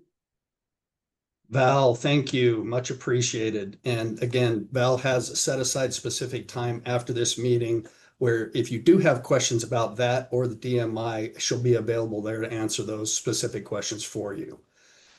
Okay, we're close to bringing it home here. And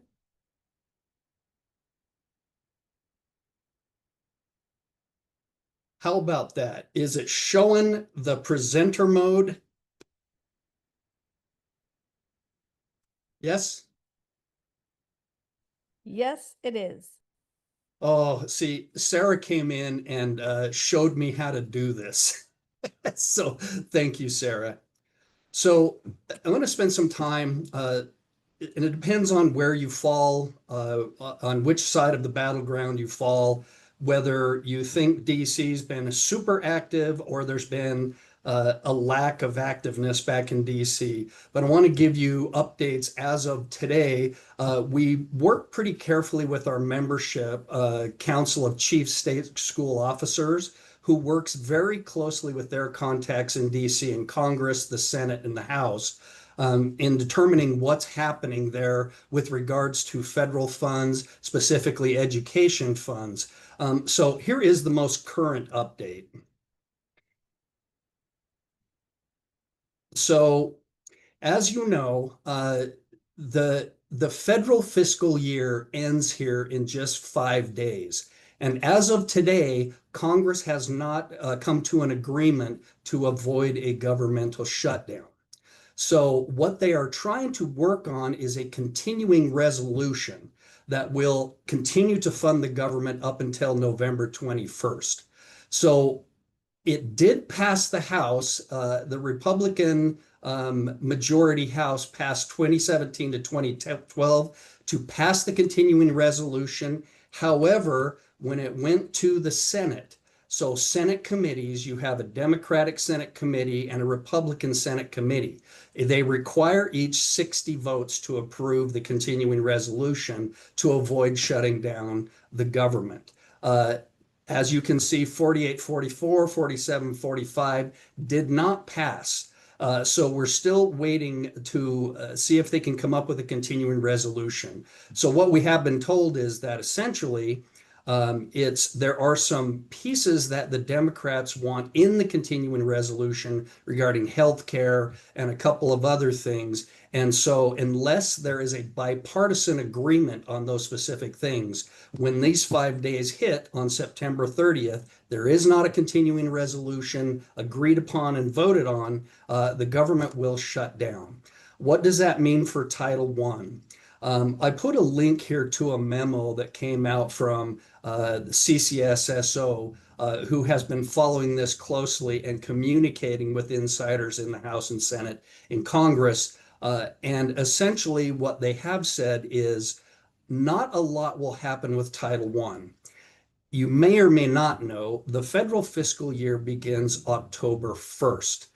Title I is one of these programs that is forward funded, meaning we receive 2 grant award notifications, or GANs. We receive one in July that is about half of our Title I allocation for the state, and we receive the next one, the actual final, in October 1st.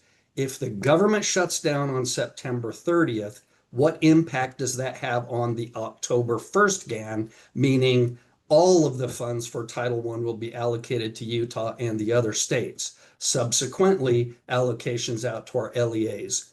So what the memo says is that through their communications with the Department of Ed and the insiders in the House and the Senate and Congress, that they are planning and are preparing and are confirming that we will receive that second GAN, and our Title I funds for the 25-26 school year are set to go.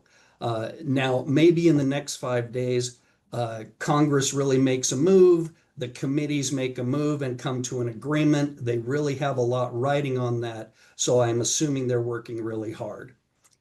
I'm not saying that tongue in cheek. I really believe that because they do not want to do a government shutdown. That causes a lot of disruptions, not only in education, but other federal programs and federal funding sources. That's what I know. Check out that memo. If I receive additional information, usually we receive updates from CCSSO and NASPA, another membership organization we work with, on Fridays. So if there is something new that comes out tomorrow that is effective towards this particular thing and the government shutdown continuing resolution, I'll send that out. I'll provide notification. Okay.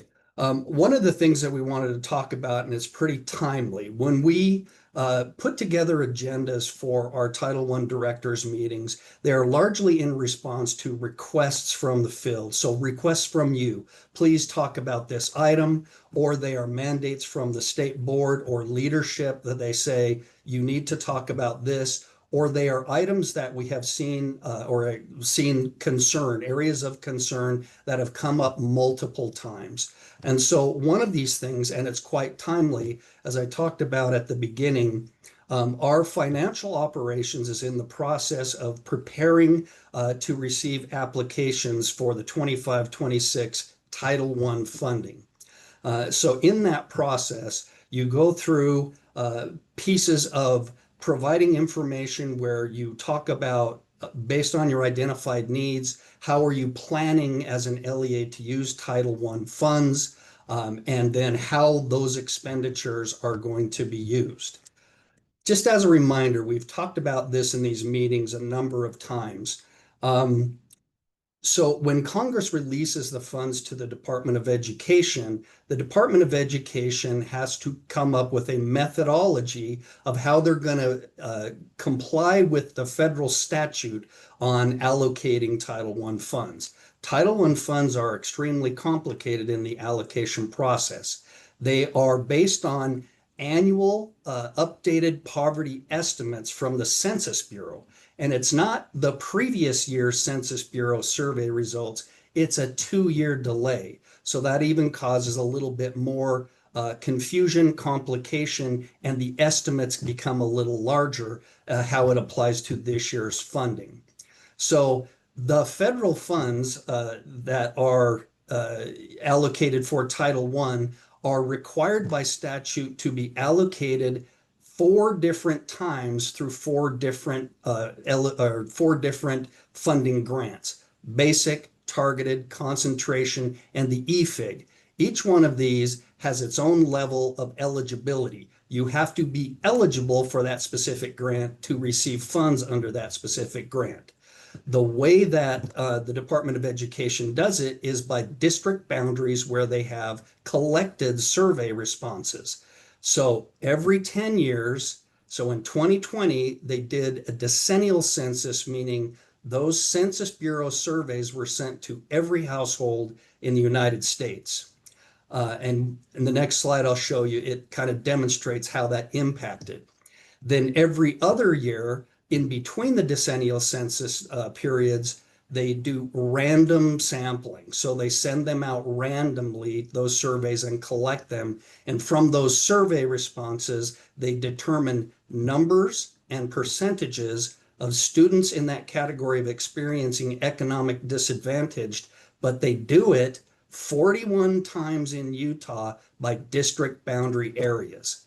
So if you think about that, there are 4 different formulas that require eligibility in 41 school district areas. What's that math? 164. So there are 164 different calculations for the allocation to Utah. Added to that, charter schools are not limited by district boundaries. So we have to use proxy data for that. Mostly we use free and reduced lunch surveys in your October 1 counts. But it's still done 4 times. If you're eligible for each of these, 1 or all or none, to determine what your Title I allocation will be. What I'm trying to say is it fluctuates. It's dependent on big estimates. So Title I allocations can fluctuate either in the negative or in the positive from year to year. Just at the bottom of this slide, I put in a link to congress.gov, and there's a white paper there that goes into great detail about how the calculations of these 4 funding formulas work.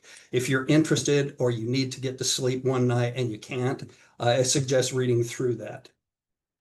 So as I said, Title I allocations can fluctuate from year to year, and here is an example of that. Based on the decennial census, in 2022, difference between school year 21-22 and 22-23, you'll see that Utah received a $13 million decrease in funds. Between 2024 and 2025-26, we received a $20 million increase. And I'm going to get to a point here. The point is that these funds fluctuate. For years and years in Utah, our funding for Title I at the state level maintained relatively consistent. These are some big caveats to that, these 2 years. I think probably the pandemic had a lot to do with it, and now states are starting to get back on their feet. So potentially, Utah's increase in funding shows that other states in comparison are faring a little better, and we are faring a little less in comparison. However, what this means is we can't depend from year to year as an LEA that the funding will remain consistent. It brings into account this piece of it. Funding comes in for Title I in the process. Our LEAs in our schools should be doing these things for students, identifying their needs and providing for those needs so that students can grow and achieve academically. Title I supplements that. So just that point, I just wanted to reiterate that we can't depend from year to year that the funds will remain consistent. Because these are supplemental funds awarded by Congress and then codified into law, there are restrictions on the funds. So there are certain things that the law says you must spend Title I funds on, and there are certain things that the statute or the regulations prohibit you from spending these funds on, or encourage you to really define how these funds are used.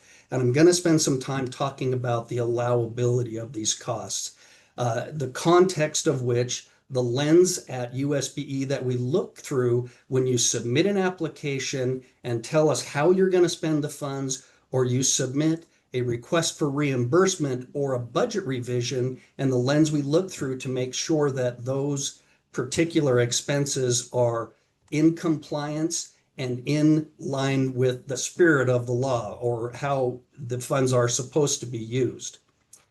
So I want to start, and I want to emphasize that Val Marilee is here, who I work closely with. She's our fiscal monitor. Clint Hoke is our other fiscal monitor. We are not auditors. We are monitors. So we come in as the guidelines, or to keep the rails up a bit as you're going through the process, so that if and when you are audited, that you are prepared, or at least prepared to provide documentation to demonstrate that the expense was allowable and needed. I'm going to go into that. So when we look at costs or expenditures from USBE, there is a construct. And the framework is there is uniform grant guidance. We call it the UGG. A lot of people call it the UGG because it's not really interesting to read. But what that does is it sets universal rules for all federal grants, education included. It says, here are things that you can or you must spend money on generally for federal funds. Here are things that you shouldn't and cannot spend funds on with federal funding. The Department of Education comes out with its own guidance called the EDGAR, or the General Administrative Regulations, and it adds specific rules. So it takes that umbrella of the UGG and adds certain things that are specific to education. One thing, as an example, that's different, or a specificity in EDGAR that's not in the UGG, is a 15% carryover limit for Title I, or the enactment of a waiver every 3 years should you need to do that. That's just an example. The Code of Federal Regulations comes in and it codifies the UGG and EDGAR, meaning if it's in UGG or it's in the EDGAR, it is law and it must be followed. And then, of course, there's Title I statute and guidance. The rule of thumb here is whatever is the most restrictive is what must be followed. So if the statute is more restrictive than EDGAR or what's in the Code of Federal Regulations or the UGG, then we follow what's in statute. Otherwise, we go up the line in those particular frameworks or legal frameworks for the use of federal funds, specifically Title I funds. So when an application comes in to us and we're reviewing that application for approval, and you've determined this is how we plan to spend these funds, there is kind of a limit that, or there is kind of a procedure or process that we go through to determine whether it is in line with these particular frameworks of law. So this is what we look at. And again, same thing with a request for reimbursement. We just make sure that if an auditor comes in, this would be defensible and allowable, and you could demonstrate that it was. First thing, is it allowed under UGG? Now, UGG establishes something for all federal funds that permeates throughout the rest of the law and our requirements and what we must follow. Is it reasonable? Is it allocable? Is it necessary? And actually, the UGG put them in different order. They say necessary, reasonable, and allocable. I put necessary last because I want to emphasize it as we're talking through this. Is it consistent with EDGAR? Are there education-specific rules? And is it reasonable? Is it allocable? Is it necessary? Is it aligned with the Title I program requirements? Certain things we must do.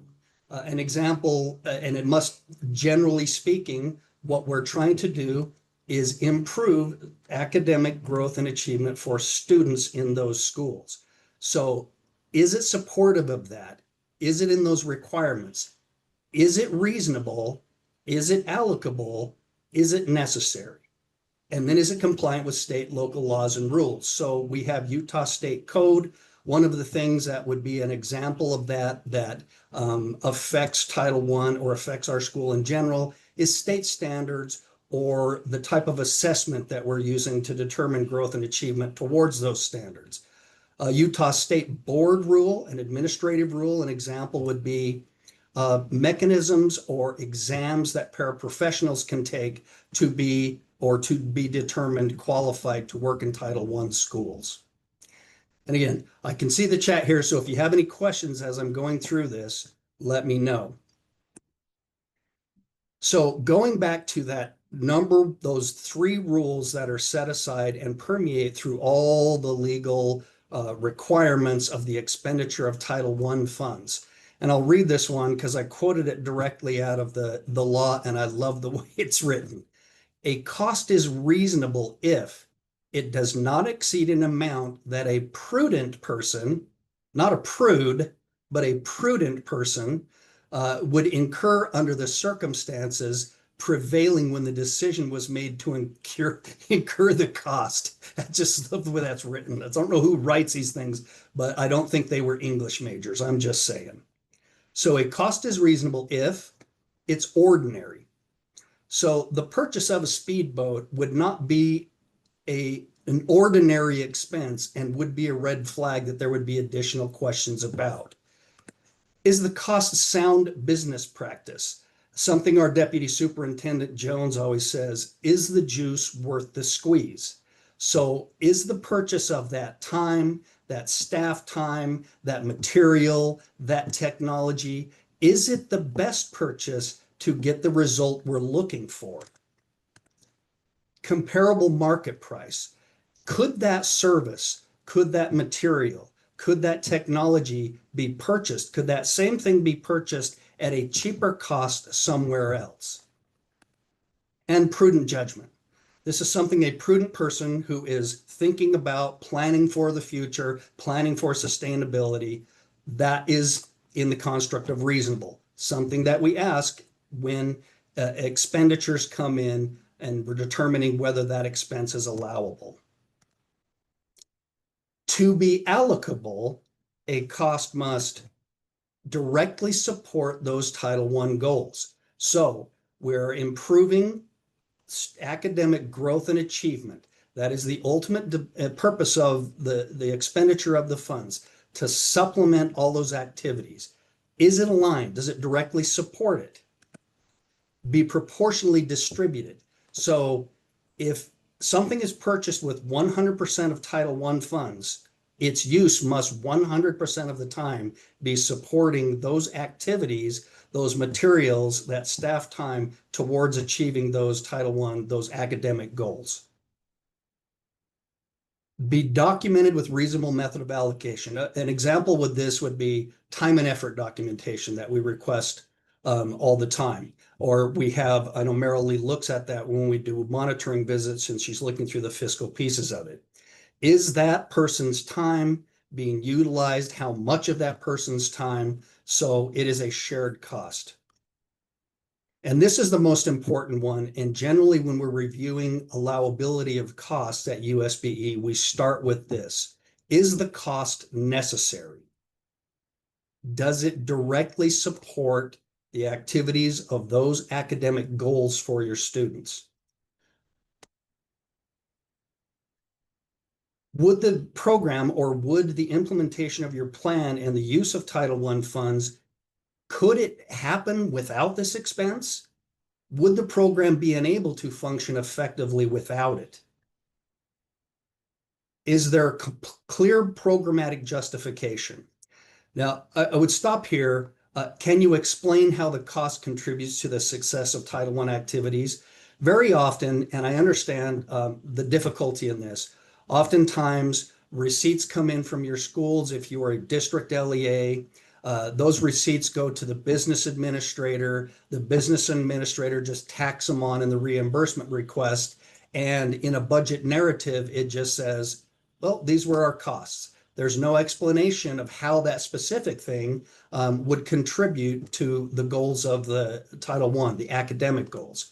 So it would be, if we see something that looks not ordinary, not reasonable, possibly not allocable, and maybe not necessary, we would question that. The more explanation that can be in that budget narrative, the easier it is for us to make that determination. And is it supported by documentation? And many of you have probably heard this from Merrill Lee, Clint, and I. Is it in your budget narrative? Is there an explanation? Are there details there of how it relates to the goals of Title I, those academic goals? Is it in the plan? We always ask that. If the first, and we get a lot of questions about, is this cost allowable? Or we have a lot of communications with you regarding, you submitted a budget or you submitted a request for reimbursement, and we had questions about items in the documentation, the receipts. Is it in your plan? If you have something that's in there and it's requested and we can't find anywhere in the plan or it can't be justified about how it contributes, we most likely will say it's an unallowable cost. Before I move on, what questions do you have?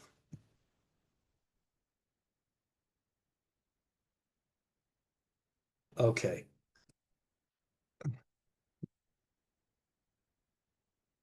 So one of the pieces that comes off where we have questions about allowability is with regards to parent and family engagement. Parent and family engagement, there are some flexibilities in there that would not be applicable as a purchase in the school if it were not a part of your family engagement activity. And I share this slide because parent and family engagement is required in the law.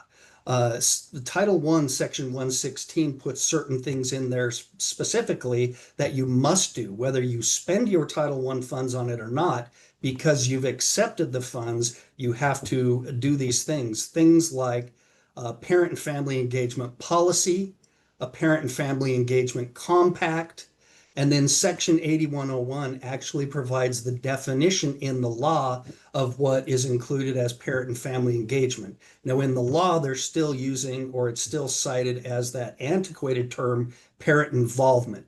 We know now that the Department of Education is promoting and uses the term engagement. And essentially, in sum, what the definition of parent and family engagement means is that the parents, there's a two-way communication, that those parents are part of the planning and the implementation of those academic activities, the teaching that happens in the school, and being involved in engagement in that. So the learning doesn't end at the end of the school day. It can continue with parents' involvement and engagement in that student's learning when they come home, inclusive of planning, reviewing data, and those types of things. This next slide, I just put in a quote, I cut and pasted right out of the guidance regarding parent and family engagement. So what this says is the Department of Education has done a lot of research regarding the impact of effective engagement. And those results have demonstrated that when schools, families, and community groups work together to support learning, children tend to do better in school, stay in school longer, and like school more. That is what the research that they have done. As a matter of fact, with Title I, when you are implementing strategies, as you know, those strategies must be evidence-based. And there are certain levels of what evidence-based means. One of the overarching readily accepted strategies for improving the growth and achievement of students in schools and making the experience better is parent and family engagement. I put a link at the bottom of that slide to that guidance if you have it. So if you need it and you want to look through it or you have questions specifically about what the Department of Ed says. And regarding guidance, I will say this. As the Department of Ed has explained to me, this is non-regulatory guidance. However, if you are following the guidance and the Department of Ed monitors you and you can demonstrate that you're following their guidance, they will say that you are in compliance. So just as a sum here, the purpose of expending funds or utilizing Title I funds for parent and family engagement is to assist those parents and families engage and support their students, the teachers, and the school in what they are currently teaching and learning.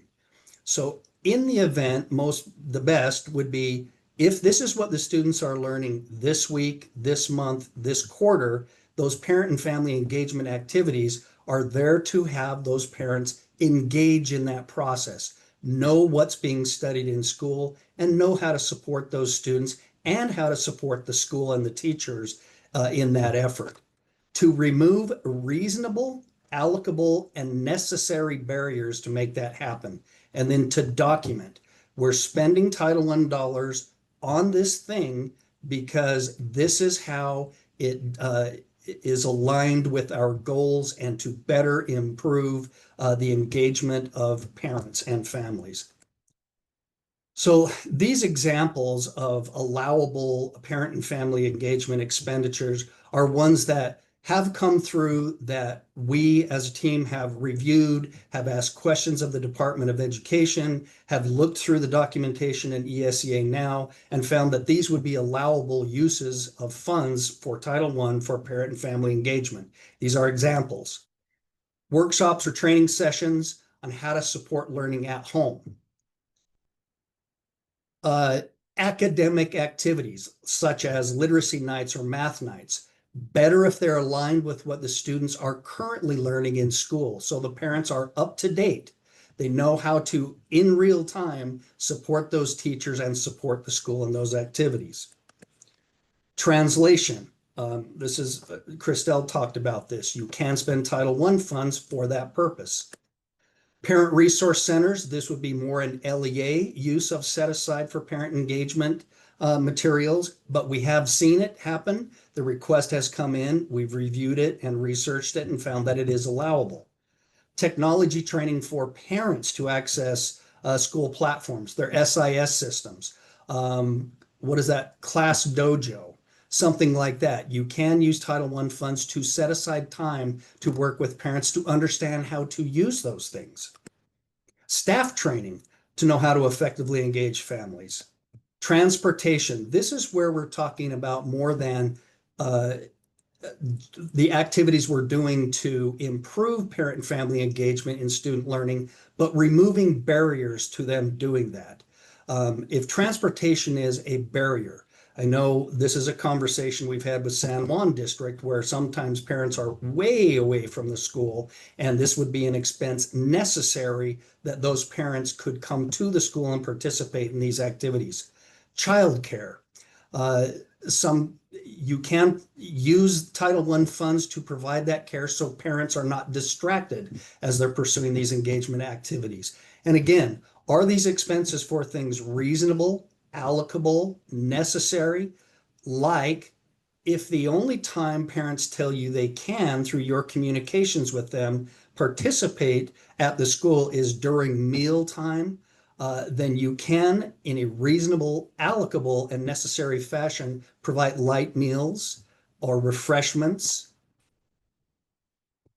Here are examples that have come in through requests for reimbursement or questions from LEAs regarding, can we spend money on this? These are examples that we've collected. This one comes directly out of the Code of Federal Regulation. Entertainment costs for the sake of entertaining are not allowable. Amusement, diversion, and social activities. Here are specific examples of requests that have come in or questions. Movie nights with no connection to an academic goal or an activity, amusement park tickets, bouncy houses because they appear on the surface as for entertainment purposes only. Inflatable pools or performers, mariachi bands is one that came in. It's come in more than once. Now, I'll stop here with this caveat. We're not saying you can't have these things at your parent engagement activities. We're saying you shouldn't use Title I funds to pay for these things. Food and refreshments, I touched on that are not reasonable, allocable, and necessary. Generally speaking, and I put an asterisk here, most gifts or incentives. The OMB guidance delineates a way that you can do that if you want to provide a prize, but it must be really documented and approved that you're going to spend money on those things. I put a link there to that guidance that talks about that. For the most part, we recommend you don't buy gifts or incentives during these activities or for these activities because the documentation and aligning it to your Title I goals, academic growth and achievement are sometimes very difficult to do and can be a stretch. General fundraising activities. You can't use Title I funds to make money. Decorations or non-instructional supplies for events. This one comes up often. We're not saying you can't have decorations at your parent and family engagement activities. We're saying you shouldn't use Title I funds for them only just for decoration purposes. I'm sure there are creative minds that can use an activity to create decorations that is aligned with academic growth and achievement goals. And then parent engagement activities not tied to academic goals. And here is the citation at the bottom that aligns specifically with the Code of Federal Regulations that talks about that. I put this slide in here. I stole this from our parent and family engagement specialist, Susie Estrada. One of the things that Val and I and Marilee and Clint hear often when we're visiting schools or we're talking with LEA staff is that it's difficult to get parents to come in. That one of the hardest things to do is to get the parents to actually come to the school to participate in our parent and family engagement activities. I thought this detail that Susie shared yesterday at a separate meeting, and then I stole her slide, was a pretty a good one. It differentiates between a disengaged parent and an unengaged parent.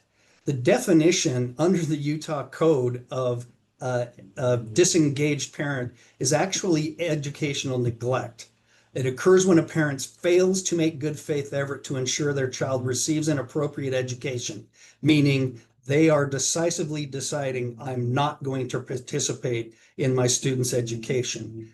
A study out of Utah State University in 2024, who did some research into where parents fall in this, found in their results that very few Utah parents fall in this. More parents who don't participate or don't come to your school for your parent and family engagement activities, more fall in the unengaged. They're curious and invested, but they're just not sure what's acceptable. What are the expectations of me when I come to the school or when I talk to the teacher or I talk to the principal or I talk to the staff? What are the expectations of me? What is acceptable for me to ask? What is it acceptable for me to do? There's a lack of clarity when we're communicating with our parents.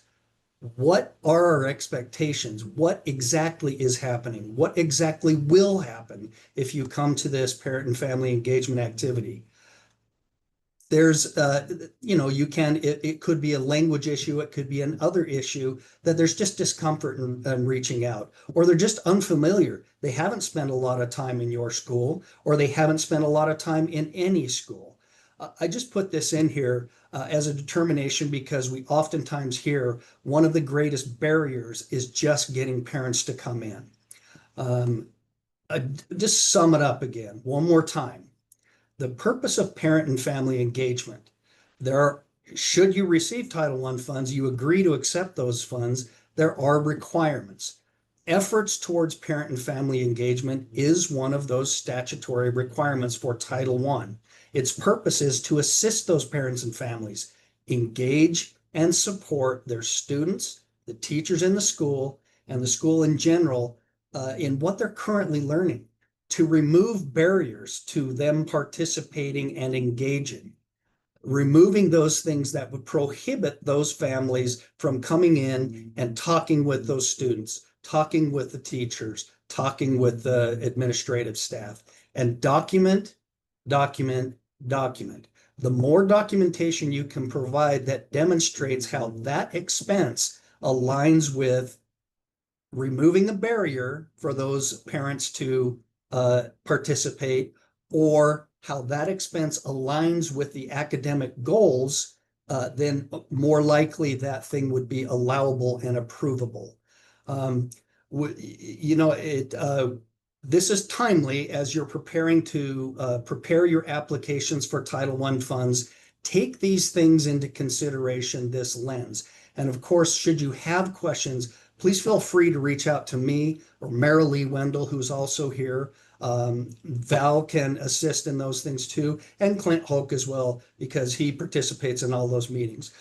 Just so you know, when requests for reimbursement come in, and I know how that works, there are a lot of receipts. What oftentimes happens on those receipts is we'll see things like the expense comes from Walmart, and what it's titled, because you bought it in a package, it says something like party favors.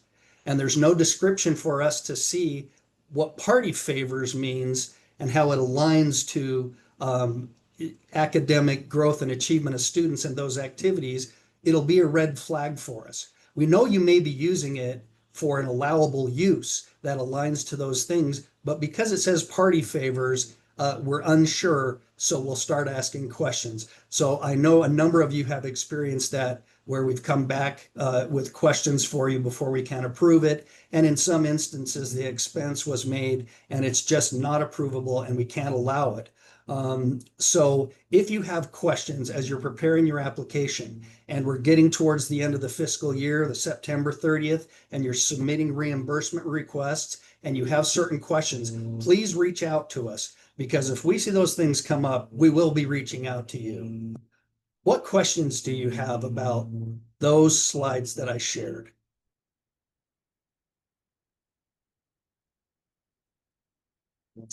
Okay. This slide just shows you all of the contacts in federal programs. There are not all of them, but these people, should they not answer your questions, they know exactly who to refer you to. Now, as we reach the end here, we'll have office answers. Our USBE staff will hang around here. If you have specific LEA questions you want to ask or clarification on certain things. At the same time at 12, and Val may hang around with us here until 12, Val's having a step-by-step tutorial at the support meeting here at 12 o'clock, and the link was sent to you, I think, a couple of times. It was in the agenda that I sent. Before we all head off into the wild blue yonder, what questions do you have?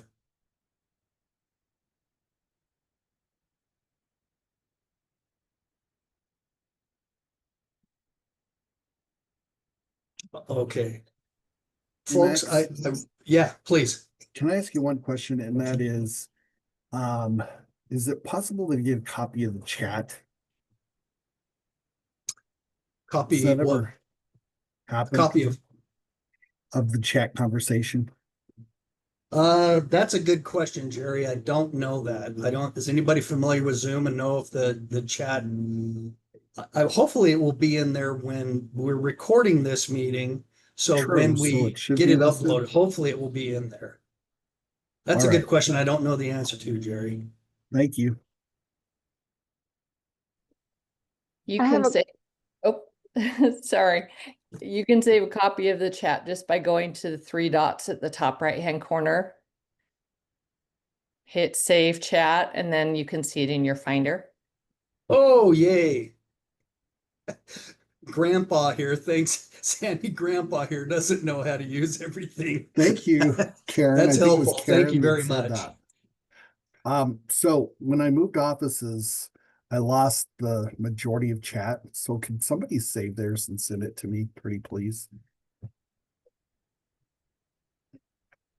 Okay, folks, thank you very much for being here. I know this is a very busy time of year, so your time is very valuable, and I want you to know how much I and we appreciate you being here to work with us. Again, as I said at the beginning, generally we structure the agenda for our Title I directors meetings around requests from you or items that we've seen that have come up over and over again in our interactions with you. If we get multiple emails with the same question, we'll try to put something about that in the Title I directors meeting. Or if the board or USBE leadership says we need you to talk about this, we'll put that on the agenda.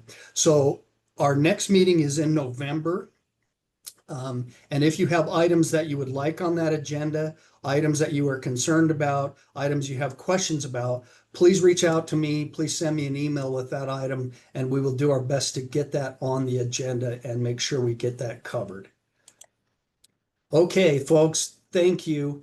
I will race you all to Friday. It's almost the weekend. We only have a day and a half before we're there. So I appreciate your hard work during this busy time. We're available. We're here to help. So if you have questions, please reach out to us. Thanks, folks.